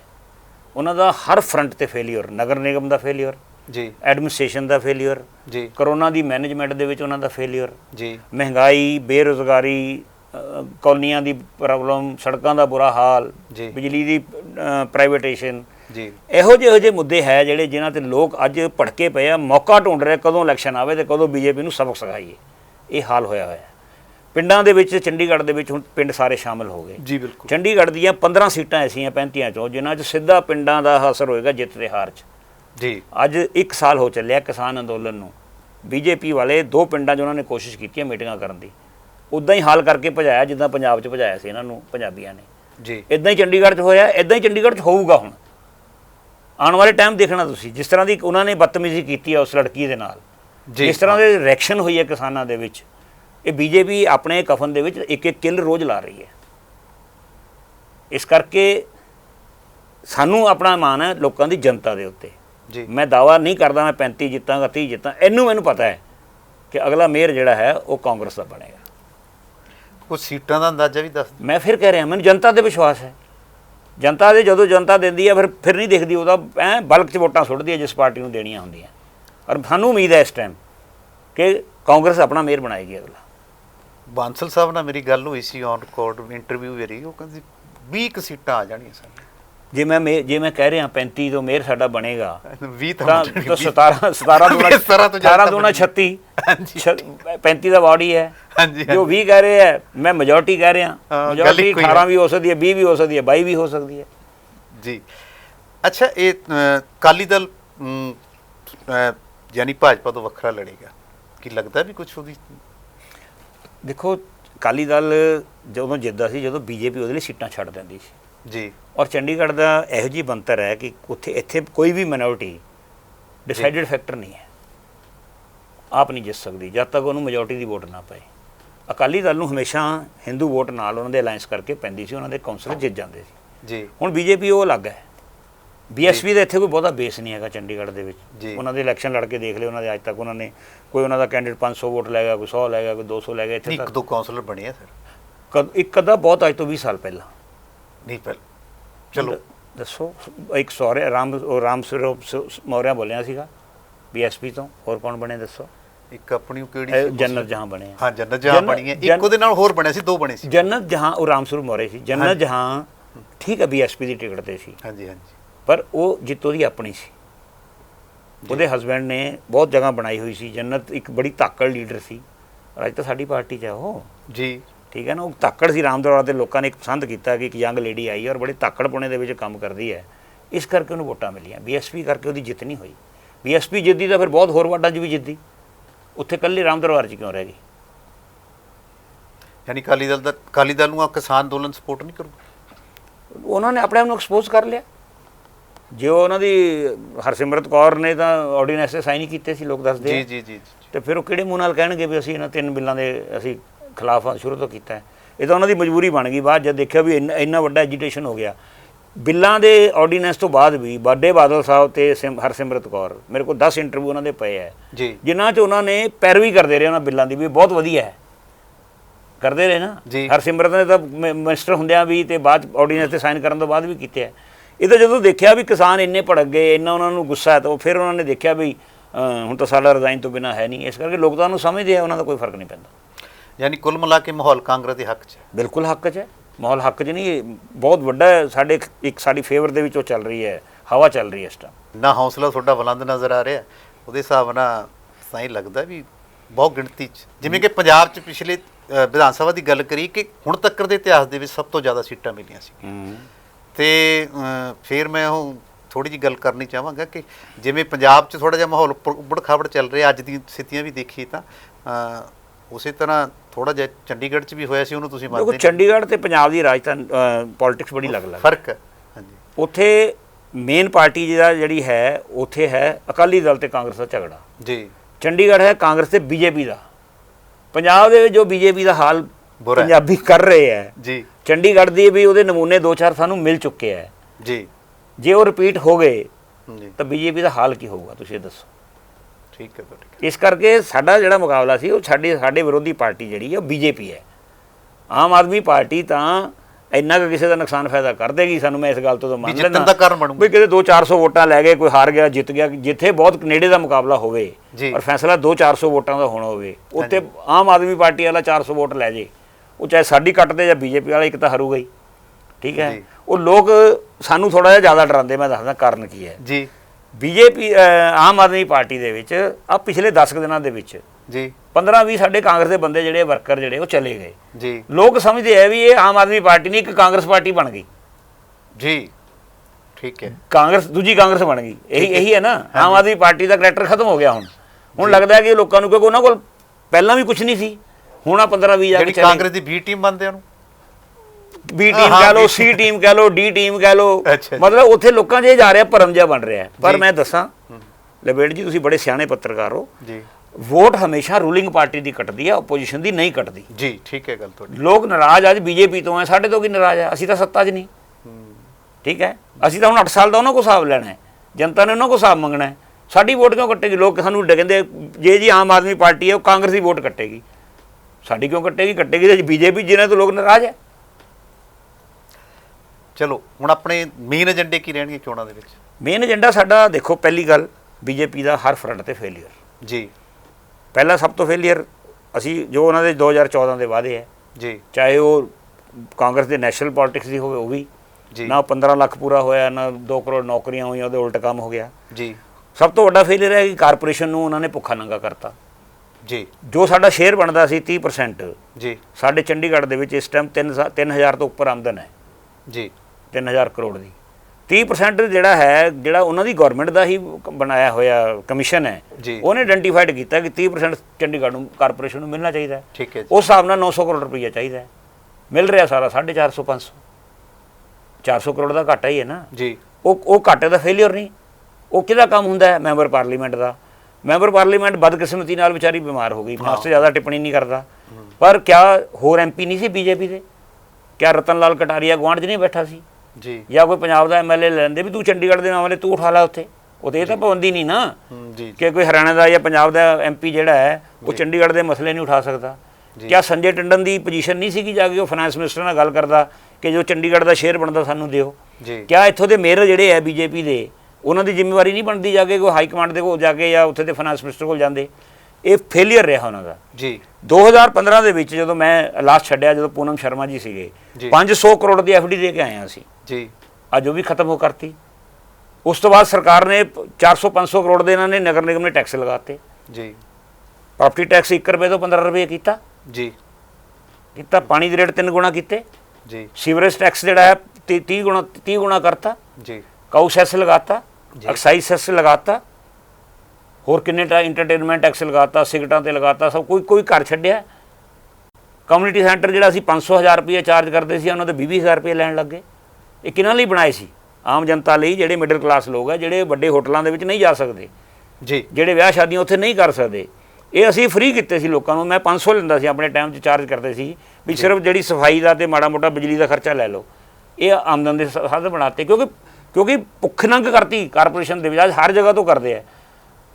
ਕਿੰਨੇ ਜੁਰਮਾਨੇ ਵੈਂਡਰ ਦੇ? 10,000 5,000 ਰੁਪਏ ਕਦੇ ਸੁਣਿਆ ਸੀ? ਕਿੰਨੀ ਫੀਸ ਕਰਤੀ ਅਸੀਂ? ਕਦੇ ਸਾਡੇ ਕਾਂਗਰਸ ਦੇ ਟਾਈਮ ਸੁਣਿਆ ਸੀ ਕਿ ਵੈਂਡਰ ਕੋਲ ਜਾ ਕੇ ਅਸੀਂ ਮਹੀਨੇ ਦੀ ਫੀਸ ਲਈਏ? ਅੱਜ ਕਿੰਨੀ ਫੀਸ ਲੈ ਰਹੇ ਗਰੀਬ ਆਦਮੀ ਤੋਂ? ਇੱਕ ਵਿਚਾਰਾ ਸਵੇਰੇ ਜਾ ਕੇ 4 ਫਰੂਟ ਦੇ ਅਮਰੂਦ ਲਿਆ ਕੇ ਵੇਚਦਾ, 2 ਕੋਈ ਜਨਾਨੀ ਅੰਡਿਆਂ ਵਾਲੀ ਵੇਚਦੀ ਹੈ, ਕੋਈ ਆ ਕੇ 2 ਪੁਰਾਣੇ ਸੂਟ ਵੇਚਦਾ, ਤੁਸੀਂ ਉਹਨਾਂ ਕੋਲ 1000 ਰੁਪਏ ਮਹੀਨਾ ਲੈ ਰਹੇ ਹੋ। ਕਿੱਥੇ ਕੀ ਕੰਮ ਚੰਗਾ ਕੀਤਾ ਤੁਸੀਂ? ਕਿਹੜੀ ਜਾ ਕੇ ਤੁਸੀਂ ਕਹੋਗੇ ਕਿ ਸਾਨੂੰ ਵੋਟ ਦੁਬਾਰਾ ਪਾਓ? ਕਰਪਸ਼ਨ ਕਿੰਨੀ ਹੈ ਉੱਥੇ? ਚੀਖ ਕੇ ਮਰ ਗਏ ਲੋਕ ਵੀ ਲਾਇੰਸ ਕੰਪਨੀ ਨੇ ਲੁੱਟ ਕੇ ਖਾ ਲਿਆ ਕਾਰਪੋਰੇਸ਼ਨ ਨੂੰ। ਹੈ ਕਿ ਨਹੀਂ ਹੈ ਸਕੈਂਡਲ? ਨਹੀਂ, ਠੀਕ ਹੈ। ਜਿਹੜਾ ਕੰਮ ਅੱਗੇ ਸਾਲ ਦੇ ਵਿੱਚ 10-12 ਕਰੋੜ 'ਚ ਹੋ ਜਾਂਦਾ ਸੀ, ਅੱਜ ਉਹ 52 ਕਰੋੜ 'ਚ ਹੋ ਰਿਹਾ। ਫਿਰ ਬੇਸ਼ਰਮੀ ਦੇਖੋ ਕਿੰਨੀ ਹੈ। ਪੱਤਰਕਾਰ ਕਹਿ ਰਹੇ ਆ ਸਕੈਂਡਲ, ਜਨਤਾ ਕਹਿ ਰਹੀ ਹੈ ਸਕੈਂਡਲ। ਸਫਾਈ ਦੇ ਮਾਮਲੇ 'ਚ ਪਹਿਲੇ ਨੰਬਰ ਤੋਂ 23ਵੇਂ ਨੰਬਰ ਤੇ, ਫਿਰ ਕਹਿੰਦੇ ਉਸ ਕੰਪਨੀ ਨੂੰ 1 ਤੋਂ ਲੈ ਕੇ 30 ਸੈਕਟਰ ਹੋਰ ਦੇ ਦਿਓ। ਡੰਪਿੰਗ ਗਰਾਊਂਡ ਦਾ ਕੀ ਹਾਲ ਹੈ ਜੀ? ਉੱਥੇ ਰਹਿਣਾ ਉਹ ਪਹਿਲਾਂ ਵੀ ਸੀਗਾ, ਸਾਡੇ ਟਾਈਮ ਵੀ ਸੀਗਾ, ਪਰ ਅਸੀਂ ਸਾਡੀ ਕੋਸ਼ਿਸ਼ ਤਾਂ ਨੋ ਕੋੜਾ ਕਿਸ ਚੀਜ਼ ਦਾ ਐਗਰੀਮੈਂਟ? ਜਿਹੜਾ ਜੇਪੀ ਨਾਲ ਉਹਦਾ ਤਾਲੁਕ ਹੀ ਹੈ ਡੰਪਿੰਗ ਗਰਾਊਂਡ ਨਾਲ। ਹਾਂਜੀ। ਇਹ ਲੋਕਾਂ ਨੂੰ ਗੁੰਮਰਾਹ ਕਰ ਰਿਹਾ ਹੈ। ਜੀ। ਜੀ। ਜੀ। ਡੰਪਿੰਗ ਗਰਾਊਂਡ ਦਾ ਤੇ ਗਾਰਬੇਜ ਦਾ ਤਾਲੁਕ ਕੀ ਹੈ ਮੈਨੂੰ ਦੱਸੋ? ਜੇ ਚਲੋ ਸਾਡੇ ਟਾਈਮ ਹੋਇਆ ਜੀ, ਅਸੀਂ ਇੱਕ ਚੰਗੀ ਨੀਅਤ ਨਾਲ ਕੰਮ ਕੀਤਾ, ਇੱਕ ਪ੍ਰੋਜੈਕਟ ਨਹੀਂ ਚੱਲਿਆ ਢੰਗ ਨਾਲ, ਤੁਸੀਂ 7 ਸਾਲਾਂ 'ਚ ਉਹਨੂੰ ਬਦਲ ਨਹੀਂ ਸਕੇ? ਇੰਨੇ ਨਿਕੰਮੇ ਹੋ ਤੁਸੀਂ। ਇਹ ਜ਼ਰੂਰੀ ਤਾਂ ਨਹੀਂ ਸਾਡੇ ਕੰਮ ਸਾਰੇ ਠੀਕ ਹੋਣਗੇ। ਅਸੀਂ ਆਪਣੇ ਵੱਲੋਂ ਇੱਕ ਕੋਸ਼ਿਸ਼ ਕੀਤੀ ਸੀ, ਉਹ ਪ੍ਰੋਜੈਕਟ ਨਹੀਂ ਚੱਲ ਸਕਿਆ, ਤੁਸੀਂ ਉਹਨੂੰ ਬਦਲੋ। ਅਸੀਂ ਸਾਨੂੰ ਪੂਰੀ ਕਿਹਾ ਸੀ ਹਾਊਸ ਸਪੋਰਟ ਕਰਾਂਗੇ ਇਹਦੇ ਪ੍ਰੋਜੈਕਟ ਦੀ ਟੈਕਨੋਲੋਜੀ ਬਦਲ ਦਿਓ। ਚਲੋ ਗੱਲ ਬਦਲਾ ਦੀ ਆਈ ਹੈ, ਤੁਸੀਂ ਕੀ ਬਦਲਣ ਦੀਆਂ ਗੱਲਾਂ ਦੱਸੋਗੇ? ਸਭ ਤੋਂ ਪਹਿਲਾਂ ਹਾਂਜੀ, ਪਾਣੀ ਦੇ ਰੇਟ ਬਰਾਬਰ ਕਰਾਂਗੇ ਜਿੱਥੇ ਪਹਿਲਾਂ ਸੀਗੇ, ਘਟਾਵਾਂਗੇ ਜੀ। ਸੀਵਰੇਜ ਟੈਕਸ ਨੂੰ ਘਟਾਵਾਂਗੇ ਜੀ। ਪ੍ਰਾਪਰਟੀ ਟੈਕਸ ਨੂੰ ਘਟਾਵਾਂਗੇ ਜੀ। ਉਸ ਤੋਂ ਬਾਅਦ ਡੰਪਿੰਗ ਗਰਾਊਂਡ ਦੇ ਉੱਤੇ ਇੱਕ ਪਾਲਿਸੀ ਅਸੀਂ ਲੈ ਕੇ ਆਵਾਂਗੇ ਜਿਹੜੀ ਸਾਲ ਦੇ ਅੰਦਰ ਡੰਪਿੰਗ ਗਰਾਊਂਡ ਨੂੰ ਜਾ ਕੇ ਉੱਥੇ ਲੈਵਲ ਕੀਤਾ ਸੀ, ਆਪਣੇ ਟਾਈਮ 'ਚ ਕੀਤਾ ਸੀ, ਫੁੱਟਬਾਲ ਗਰਾਊਂਡ ਬਣਾਤਾ ਸੀ ਉੱਥੇ, ਇਸ ਢੰਗ ਨਾਲ ਮੈਨੇਜਮੈਂਟ ਕੀਤਾ ਸੀ। ਕਮਲੇਸ਼ ਜੀ ਦੇ ਟਾਈਮ ਤੁਹਾਨੂੰ ਯਾਦ ਹੋਏਗਾ, ਲੋਕ ਉੱਥੇ ਫੁੱਟਬਾਲ ਦੇ ਮੈਚ ਖੇਡਣ ਲੱਗ ਗਏ ਸੀਗੇ। ਜੀ, ਠੀਕ ਹੈ। ਪਰ ਹੁਣ ਵੀ ਜਦੋਂ ਬੰਦੇ ਦੀ ਥੋੜੀ ਮੈਂ ਗੱਲ ਥੋੜੀ ਜਿਹੀ ਐਡ ਕਰਨਾ, ਹੁਣ ਵੀ ਉਹ ਆਪਣੇ ਕਮਿਸ਼ਨਰ ਸਾਹਿਬ ਬੋਲ ਕੇ ਗਏ ਸੀ ਕਿ ਦਸੰਬਰ ਤੱਕ ਸ਼ਾਇਦ ਉਹ ਸਮਤਲ ਹੋ ਜੇ, ਉਹ ਹੋਇਆ ਨਹੀਂ। ਚਲੋ ਤੁਸੀਂ ਕੀ ਬਦਲਾਅ ਕਰੋਗੇ ਦੱਸੋ? 43 ਕਰੋੜ ਦਾ ਟੈਂਡਰ ਜੀ, ਉਹਦੇ ਚੋਂ 9 ਕਰੋੜ ਰੁਪਈਆ ਇਹਨਾਂ ਨੇ ਖਰਚ ਕਰਕੇ ਉੱਤੇ ਦੂਜੇ ਦਿਨ ਅੱਗ ਲਾਤੀ ਜੀ। ਪਤਾ ਹੀ ਨਹੀਂ ਲੱਗ ਰਿਹਾ ਕਿੰਨਾ ਕੂੜਾ ਚੱਕਿਆ ਤੇ ਕਿੰਨਾ ਹੋਰ ਆ ਗਿਆ। ਇਹਦੀ ਜਾਂਚ ਕਰਾਵਾਂਗੇ ਇਹਨਾਂ ਦੀ। ਅੱਛਾ, ਲਾਇੰਸ ਕੰਪਨੀ ਦੀ ਜਾਂਚ ਕਰਾਵਾਂਗੇ। ਜੀ। ਪਾਈਪਲਾਈਨ ਜਿਹੜੀ ਕਜੌਲੀ ਵਾਟਰ ਵਰਕਸ ਹੈ ਜਿਹਦਾ 192 ਕਰੋੜ ਦਾ ਠੇਕਾ ਹੋਇਆ ਸੀ, ਜੀ। ਅੱਜ ਉਸ ਤੇ 300 ਕਰੋੜ ਖਰਚ ਕਰ ਚੁੱਕੇ ਆ, ਪਾਣੀ ਹੱਲੇ ਨਹੀਂ ਆ ਰਿਹਾ। ਕਿੱਥੇ ਗਿਆ ਪਾਣੀ 24 ਘੰਟੇ ਵਾਲਾ? 24 ਘੰਟੇ ਦੀ ਗੱਲ। ਕਿੰਨੇ ਪੈਸੇ ਖਰਚ ਕੀਤੇ, ਅੱਜ ਕੀ ਕਰਜ਼ਾਈ ਕਰ ਰਹੀ ਹੈ ਸਰਕਾਰ? 500 ਕਰੋੜ ਦਾ ਫਰਾਂਸ ਤੋਂ ਲੋਨ ਲੈ ਰਹੇ ਹੈ। 500 ਕਰੋੜ ਦੀ ਐਫਡੀ ਵੀ ਖਤਮ ਕਰ ਗਈ, ਜੀ। 500 ਕਰੋੜ ਦਾ ਹੋਰ ਲੋਨ ਲੈ ਕੇ ਜਨਤਾ ਨੂੰ ਕਰਜ਼ਾਈ ਕਰ ਰਹੇ ਹੈ, ਜੀ। ਪਾਣੀ ਫੇਰ ਨਹੀਂ ਆ ਰਿਹਾ। ਕੋਈ ਨੇੜੇ ਤੇੜੇ ਨਹੀਂ। ਅੱਜ ਦੇਖੋ ਅੱਜ ਸ਼ਹਿਰ ਦਾ ਹਾਲ ਕੀ ਹੈ, ਸੜਕਾਂ ਦਾ ਹਾਲ ਕਦੇ ਚੰਡੀਗੜ੍ਹ 'ਚ ਜਦੋਂ ਦੇਖਿਆ ਸੀ? ਤੁਸੀਂ ਇਮਾਨਦਾਰੀ ਨਾਲ ਦੱਸਿਓ। ਠੀਕ ਹੈ। ਕਿਸੇ ਟਾਈਮ ਇਹ ਕਹਿੰਦੇ ਸੀ ਲੋਕ ਵੀ ਜਦੋਂ ਅਸੀਂ ਮੋਹਾਲੀ 'ਚ ਚੰਡੀਗੜ੍ਹ ਵੜਦੇ ਸੀ ਕਹਿੰਦੇ ਸੀ ਕਿਸੇ ਸ਼ਹਿਰ 'ਚ ਆ ਗਏ। ਜੀ। ਅੱਜ ਕੀ ਹਾਲ ਹੈ? ਮੋਹਾਲੀ ਤੋਂ ਜਦ ਚੰਡੀਗੜ੍ਹ ਵੜਦੇ ਆ ਗੱਡੀ ਖੜ ਖੜ ਕਰਦੀ ਹੈ। ਅੱਜ ਕਹਿੰਦੇ ਖੱਡਿਆਂ ਦੇ ਸ਼ਹਿਰ 'ਚ ਆ ਗਏ। ਜੀ। ਜੀ। ਇਹ ਕਦੇ ਅੱਜ ਤੱਕ ਦੱਸੋ ਜਦ ਦਾ ਚੰਡੀਗੜ੍ਹ ਬਣਿਆ ਕਦੇ ਤੁਸੀਂ ਇਹੋ ਜਿਹੀਆਂ ਮਾੜੀਆਂ ਸੜਕਾਂ ਦੇਖੀਆਂ? ਥੋੜੀ ਜਿਹੀ ਬਾਰਿਸ਼ ਹੁੰਦੀ ਹੈ, ਆ ਜਿੰਨੇ ਨਦੀ ਦੇ ਤਲਾਬ ਬਣੇ ਆ ਲੋਕਾਂ ਨੇ ਕਿਸ਼ਤੀਆਂ ਚਲਾਈਆਂ ਦਿਖਾਉਣ ਵਾਸਤੇ, ਲੋਕਾਂ ਨੇ ਮਜ਼ਾਕ ਉਡਾਏ ਹੈ। ਇਹ ਕਦੇ ਚੰਡੀਗੜ੍ਹ ਦੇ ਨਜ਼ਾਰੇ ਦੇਖੇ ਸੀ ਤੁਸੀਂ? ਚਲੋ ਹੁਣ ਬਦਲਾਅ ਦੀ ਗੱਲ ਕਰਦੇ ਸੀ ਆਪਾਂ। ਤੁਸੀਂ ਇੱਕ ਪੱਤਰਕਾਰ ਨੂੰ ਛੱਡੋ, ਇੱਕ ਨਾਗਰਿਕ ਦੇ ਤੌਰ ਤੇ ਦੱਸੋ ਵੀ ਇਹ ਗੱਲਾਂ ਤੁਹਾਨੂੰ ਚੁਭਦੀਆਂ ਕਿ ਨਹੀਂ ਚੁਭਦੀਆਂ? ਅੱਜ ਨਹੀਂ, ਉਹ ਤਾਂ ਹੁਣ ਜਿਹੜੀ ਸਾਰਿਆਂ ਦੇ ਸਾਹਮਣੇ ਹੀ ਸਾਰੀਆਂ ਗੱਲਾਂ। ਤਾਂ ਫਿਰ ਇਹਨੂੰ ਤੁਸੀਂ ਬੋਲੋ। ਪੱਤਰਕਾਰ ਕੀ ਚੰਡੀਗੜ੍ਹ ਦਾ ਨਾਗਰਿਕ ਨਹੀਂ? ਉਹਨੂੰ ਅਸਰ ਨਹੀਂ? ਤੁਹਾਡੀ ਕਾਰ ਕਦੇ ਨਹੀਂ ਪੈਂਚਰ ਹੋਣੀ? ਤੁਹਾਡੀ ਵੀ ਤਾਂ ਕਾਰ ਪੈਂਚਰ ਹੋਊ ਜੇ ਸੜਕਾਂ ਟੁੱਟਣਗੀਆਂ। ਚਲੋ ਆਪਾਂ ਬਦਲਾਵਾਂ ਦੀ ਗੱਲ ਕਰਦੇ। ਕੀ ਬਦਲਾਅ ਤੁਸੀਂ ਕੁਝ ਦੱਸੇ ਮੇਜਰ ਖਾਸ? ਦੇਖੋ, ਸਭ ਤੋਂ ਵੱਡਾ ਇੰਸ਼ੋਰ ਕਰਾਂਗੇ ਚੰਡੀਗੜ੍ਹ ਦਾ ਜੋ ਸਾਡਾ ਡਿਊ ਸ਼ੇਅਰ ਹੈ ਜੀ, ਉਹ ਮਿਲ ਜਾਏਗਾ। ਅਸੀਂ ਹਰ ਚੀਜ਼ ਦੀ ਰਿਆਇਤ ਦੇ ਸਕਦੇ ਹਾਂ, ਪਾਣੀ ਦੀ ਰੇਟ ਵੀ ਘਟਾ ਸਕਦੇ ਹਾਂ, ਇਹ ਲਾਉਂਸ ਕੰਪਨੀ ਨੂੰ ਵੀ ਭਜਾ ਸਕਦੇ ਹਾਂ ਇੱਥੋਂ ਜੀ। ਇਸ ਤੋਂ ਵਧੀਆ ਚੰਡੀਗੜ੍ਹ ਨੂੰ ਪਹਿਲੇ ਨੰਬਰ ਤੇ ਪਹਿਲਾਂ ਵੀ ਲਿਆਂਦਾ ਸੀ, ਹੁਣ ਵੀ ਲਿਆ ਸਕਦੇ ਹਾਂ ਜੀ। ਔਰ ਜਿੰਨੀਆਂ ਵੀ ਪ੍ਰੋਬਲਮ ਬੀਜੇਪੀ ਨੇ ਕ੍ਰੀਏਟ ਕੀਤੀਆਂ, ਸਭ ਤੋਂ ਵੱਡੀ ਤਾਂ ਨੱਥ ਪਾਵਾਂਗੇ ਕਰਪਸ਼ਨ ਤੇ। ਜਿਸ ਤਰ੍ਹਾਂ ਦੀ ਲੁੱਟ ਖਸੁੱਟ ਮਿਊਨਿਸਪਲ ਕਾਰਪੋਰੇਸ਼ਨ 'ਚ ਇਸ ਵਾਰੀ ਹੋਈ ਹੈ, ਜਿਸ ਤਰ੍ਹਾਂ ਦੀ ਕਦੇ ਸੁਣਿਆ ਸੀ ਚੰਡੀਗੜ੍ਹ ਦੇ ਵਿੱਚ ਸਫਾਈ ਕਰਮਚਾਰੀ ਰੱਖਣ ਦੇ ਪੈਸੇ ਲਏ ਜਾਣ? ਕਦੇ ਸੁਣਿਆ ਸੀ ਸਫਾਈ ਕਰਮਚਾਰੀ ਡਰਾਈਵਰ ਰੱਖੇ ਜਾਣ ਗੱਡੀਆਂ ਦੇ ਉੱਤੇ, ਉਹਨਾਂ ਤੋਂ 1.5 ਲੱਖ ਰੁਪਇਆ ਲਿਆ ਜਾਵੇ? ਇਹ ਉਹ ਪਾਰਟੀ ਗੱਲ ਕਰ ਰਹੀ ਹੈ ਜਿਹਦਾ ਪ੍ਰਧਾਨ ਮੰਤਰੀ ਨੇ ਕਿਹਾ ਸੀ ਨਾ ਮੈਂ ਖਾਊਂਗਾ ਨਾ ਖਾਣੇ ਦੂੰਗਾ। ਅੱਜ ਕੀ ਹੋ ਰਿਹਾ? ਤੁਸੀਂ ਵੀ ਖਾਓ, ਸੈਂਟਰ 'ਚ ਮੈਂ ਖਾ ਰਿਹਾ, ਚੰਡੀਗੜ੍ਹ ਤੁਸੀਂ ਖਾਓ। ਇਹੀ ਹਾਲ ਹੈ ਨਾ। ਤੁਸੀਂ ਮੈਨੂੰ ਦੱਸੋ, ਮੈਂ ਵੀ ਮੇਅਰ ਰਿਹਾ, ਹੋਰ ਵੀ ਸਾਡੇ ਮੇਅਰ ਰਹੇ, ਕਦੇ ਤੁਸੀਂ ਆਪਣੇ ਇੰਨੇ ਕਵਰੇਜ ਕਦੇ ਸੁਣਿਆ ਸੀ ਵੀ ਸਫਾਈ ਕਰਮਚਾਰੀ ਰੱਖਣ ਦੇ ਪੈਸੇ ਲਏ ਜਾਣ? ਚਲੋ ਯਾਨੀ ਇਹਨਾਂ ਗਿਰਾਵਟ ਆ ਗਈ, ਇਹ ਸਾਰੇ ਸੁਧਾਰ ਤੁਸੀਂ ਕਰੋ। ਇੱਕ ਕਰਾਂਗੇ, ਇੱਕ ਸਾਫ਼ ਸੁਥਰੀ ਕਾਰਪੋਰੇਸ਼ਨ ਦੇਵਾਂਗੇ, ਲੋਕਾਂ ਦੇ ਟੈਕਸ ਨਹੀਂ ਲਗਾਵਾਂਗੇ, ਟੈਕਸਾਂ 'ਚ ਰਹਿਤ ਦੇਵਾਂਗੇ, ਕਿਉਂਕਿ ਸਾਨੂੰ ਪਤਾ ਹੈ ਦਿੱਲੀ 'ਚੋਂ ਪੈਸਾ ਕਿਵੇਂ ਲੈ ਕੇ ਆਉਣਾ ਹੈ, ਅਸੀਂ ਕਿਵੇਂ ਲਿਆਂਦੇ ਰਹੇ ਹਾਂ। ਵਾਈਟ ਪੇਪਰ ਅੱਜ ਵੀ ਕੱਢ ਦੇਣ। 1996 ਦੇ ਵਿੱਚ 85 ਕਰੋੜ ਦਾ ਬਜਟ ਸੀ, ਜਦੋਂ 2015 ਛੱਡਿਆ 850 ਕਰੋੜ ਦਾ ਬਜਟ ਛੱਡ ਕੇ ਆਏ ਹਾਂ। ਅੱਜ 550 600 ਤੇ ਲਿਆਏ, ਜਦ ਕਿ ਹਰ ਸਾਲ 10% 20% ਵਧਣਾ ਚਾਹੀਦਾ ਹੈ। ਮਹਿੰਗਾਈ ਵਧਦੀ ਹੈ, ਚੀਜ਼ਾਂ ਦੇ ਰੇਟ ਵਧਦੇ ਹੈ, ਬਜਰੀ ਦਾ ਰੇਟ, ਸੀਮਟ ਦਾ ਰੇਟ ਸਾਰਾ ਵਧਿਆ ਹੈ। 10% ਵਧੇ ਤਾਂ ਕੁਝ ਨਹੀਂ ਵਧਿਆ, ਇਨਫਲੇਸ਼ਨ ਵਧਦੀ ਹੈ। ਅੱਜ ਨਿਚੋੜ ਕੇ ਰੱਖਦਾ ਚੰਡੀਗੜ੍ਹ ਦੀ ਜਨਤਾ ਨੂੰ। ਚਲੋ ਇਹ ਸੁਧਾਰਾਂ ਦੀ ਗੱਲ ਹੋਈ ਜਿਹੜੇ ਪਿਛਲੇ ਤੁਸੀਂ ਫੇਲਰ ਸਮਝਦੇ ਜਾਂ ਉਹਨਾਂ ਦੇ ਕਰਕੇ ਕਰਪਸ਼ਨ ਹੋਈ, ਹੋਰ ਹੋਈ। ਨਵਾਂ ਕੋਈ ਐਸੀ ਗੱਲ ਜਿਹੜੀ ਲੋਕ ਯਾਦ ਰੱਖਣ? ਦੇਖੋ, ਕਾਰਪੋਰੇਸ਼ਨ ਦੇ ਬੇਸਿਕ ਕੰਮ ਹੈ ਲੋਕਾਂ ਨੂੰ ਸਰਵਿਸ ਦੇਣਾ। ਜੀ ਹਾਂ, ਸੇਵਾਵਾਂ ਦੇ ਵੱਡੇ ਪ੍ਰੋਜੈਕਟ ਨਹੀਂ ਹੈ ਕਾਰਪੋਰੇਸ਼ਨ ਕੋਲ। ਜੀ ਜੀ। ਪਰ ਫਿਰ ਵੀ ਮੈਂ ਸਮਝਦਾ ਸਾਡਾ ਇਹ ਹੈ ਕਿ ਆਉਣ ਵਾਲੇ ਅਗਲੇ 20 ਸਾਲਾਂ 'ਚ ਟ੍ਰੈਫਿਕ ਦੀ ਸਮੱਸਿਆ ਕਿਵੇਂ ਹੱਲ ਕਰੇ, ਉਹਦੀ ਪਲਾਨਿੰਗ ਬਣਾਈ ਜਾਏਗੀ। ਜੀ, ਠੀਕ ਹੈ। ਐਜੂਕੇਸ਼ਨ ਅਸੀਂ ਚਾਹਾਂਗੇ ਕਿ ਨਗਰ ਨਿਗਮ ਦੇ ਕੋਲ ਪ੍ਰਾਈਵੇਟ ਸਕੂਲਾਂ ਤੋਂ ਤੇ ਸਰਕਾਰੀ ਸਕੂਲਾਂ ਤੋਂ ਵਿਚਾਲੇ ਦੇ ਸਕੂਲ ਬਣਾਏ ਜਾਣ। ਠੀਕ ਹੈ ਜੀ। ਬਹੁਤ ਥੱਲੇ ਵਾਲੇ ਜਿਹੜੇ ਲੋਕ ਉੱਥੇ ਤੇ ਜਿਹੜੇ ਵੱਡੇ ਸਕੂਲਾਂ 'ਚ ਲੋਕ ਫੀਸ ਨਹੀਂ ਦੇ ਸਕਦੇ ਜੀ, ਇਹ ਮੈਂ ਜ਼ਰੂਰ ਚਾਹੂੰਗਾ ਕਿ ਜਦੋਂ ਕਾਂਗਰਸ ਪਾਰਟੀ ਨੂੰ ਮੌਕਾ ਮਿਲਿਆ ਜੀ, ਅਸੀਂ ਇੱਥੇ ਐਜੂਕੇਸ਼ਨ ਸਿਸਟਮ ਨੂੰ ਹੋਰ ਵਧੀਆ ਕਰਾਂਗੇ ਤਾਂ ਕਿ ਲੋਕ ਪ੍ਰਾਊਡਲੀ ਜਾ ਕੇ ਐਮਸੀ ਦੇ ਸਕੂਲਾਂ 'ਚ ਆਪਣੇ ਬੱਚਿਆਂ ਨੂੰ ਦਾਖਲ ਕਰ ਸਕਣ। ਜੀ। ਇਸ ਤੋਂ ਬਾਅਦ ਜਿੰਨੇ ਵੀ ਪਾਰਕ ਸਾਡੇ ਇਸ ਟਾਈਮ ਹੈ, ਪਾਰਕਾਂ ਦੀ ਹਾਲ ਦੇਖੀਏ, ਅਸੀਂ ਜੋ ਲਗਾਵੇ ਨਾ ਉਹਨਾਂ ਨੂੰ ਰਿਪੇਅਰ ਨਹੀਂ ਕਰ ਪਾ ਰਹੇ। ਝੂਲੇ ਟੁੱਟੇ ਪਏ ਆ, ਇਹਨਾਂ ਦੇ ਜਿਹੜੇ ਜਿਮ ਬਣਾਏ ਆ ਬਾਹਰ ਉਹ ਖੜਕੇ ਪਏ ਆ, ਲੋਕ ਚੋਰੀ ਕਰ ਰਹੇ ਆ। ਇਹਨਾਂ ਨੂੰ ਪਤਾ, ਇਹਨਾਂ ਨੂੰ ਪੁੱਛ ਕੇ ਦੇਖਿਓ ਵੀ ਜਿੰਨੇ ਤੁਸੀਂ ਬੈਂਚ ਲਵਾਏ, ਜਿੰਨੇ ਖਰਚੇ ਕੀਤੇ ਆ, ਕਦੀ ਉਹਦੀ ਇਨਵੈਂਟਰੀ ਬਣਾ ਕੇ ਦੇਖੀਏ ਕੋਈ ਬੈਂਚ ਅੱਜ ਪਾਰਕਾਂ 'ਚ ਹੈ ਵੀ ਸਹੀ? ਜਿੰਨੀਆਂ ਲਾਈਟਾਂ ਲਾਈਆਂ ਉਹ ਹੈ ਵੀ ਸਹੀ ਕਿ ਲੋਕ ਲਾ ਕੇ ਲੈ ਗਏ? ਇਹਨਾਂ ਨੂੰ ਕੁਝ ਨਹੀਂ ਪਤਾ। ਅਗਰ ਮੈਂ ਇਹਨਾਂ ਦੀ ਗੱਲਾਂ ਖੋਲ੍ਹਾਂ ਤੁਹਾਡਾ ਇੰਟਰਵਿਊ 3 ਘੰਟੇ ਲੱਗ ਜਾਏਗਾ। ਇਹਨਾਂ ਦੇ ਮੇਰੇ ਵੇਲੇ ਇੱਕ ਇੰਸੀਡੈਂਟ ਹੋ ਗਿਆ ਸੀ ਗਾਂ ਦਾ, ਕੁਝ ਗਾਈਆਂ ਮਰ ਗਈਆਂ ਸੀ। ਹਾਂ, ਠੀਕ ਹੈ ਜੀ। ਠੀਕ ਹੈ, ਹਲਕੇ 'ਚ ਮੇਰਾ ਕੋਈ ਕਸੂਰ ਨਹੀਂ ਸੀ, ਮੈਂ ਤਾਂ ਇੱਕ ਚੰਗੇ ਕੰਮ ਲਈ ਗਾਈਆਂ ਨੂੰ ਛੱਡਣ ਜਾ ਰਿਹਾ ਸੀ, ਰਸਤੇ ਦੇ ਵਿੱਚ ਹੋ ਗਿਆ ਐਕਸੀਡੈਂਟ। ਅੱਜ ਕੀ ਹਾਲ ਹੈ ਗਊਸ਼ਾਲਾ ਦਾ?